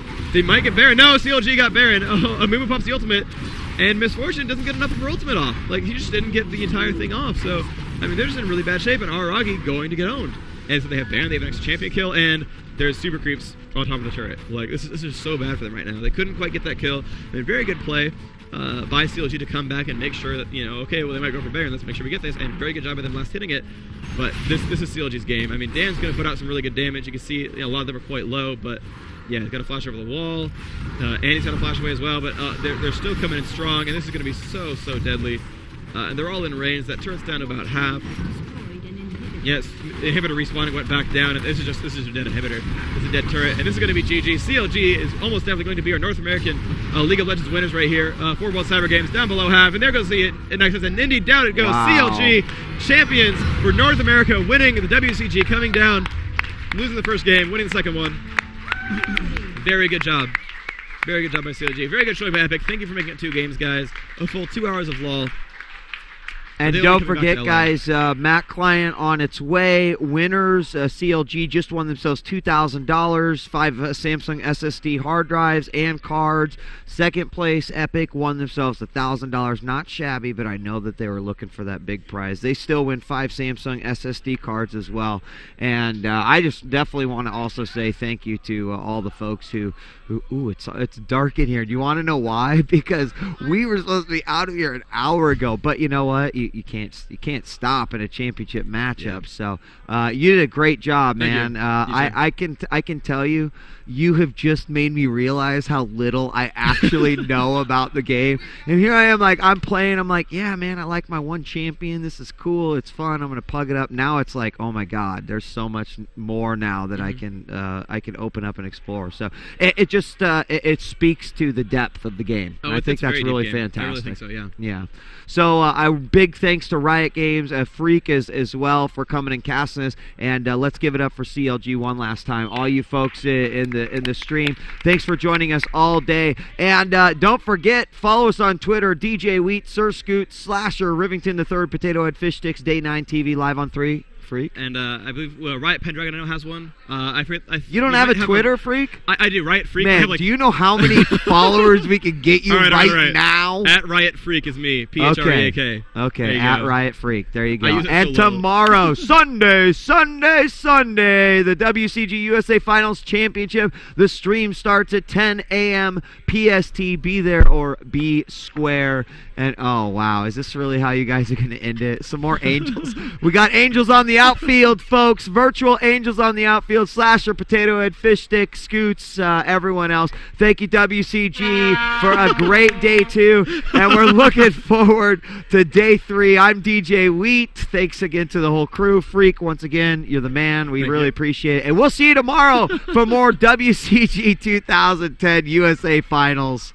Peace. I got to deal with these jobbers tonight. Like, how can I work under these conditions? How can I work?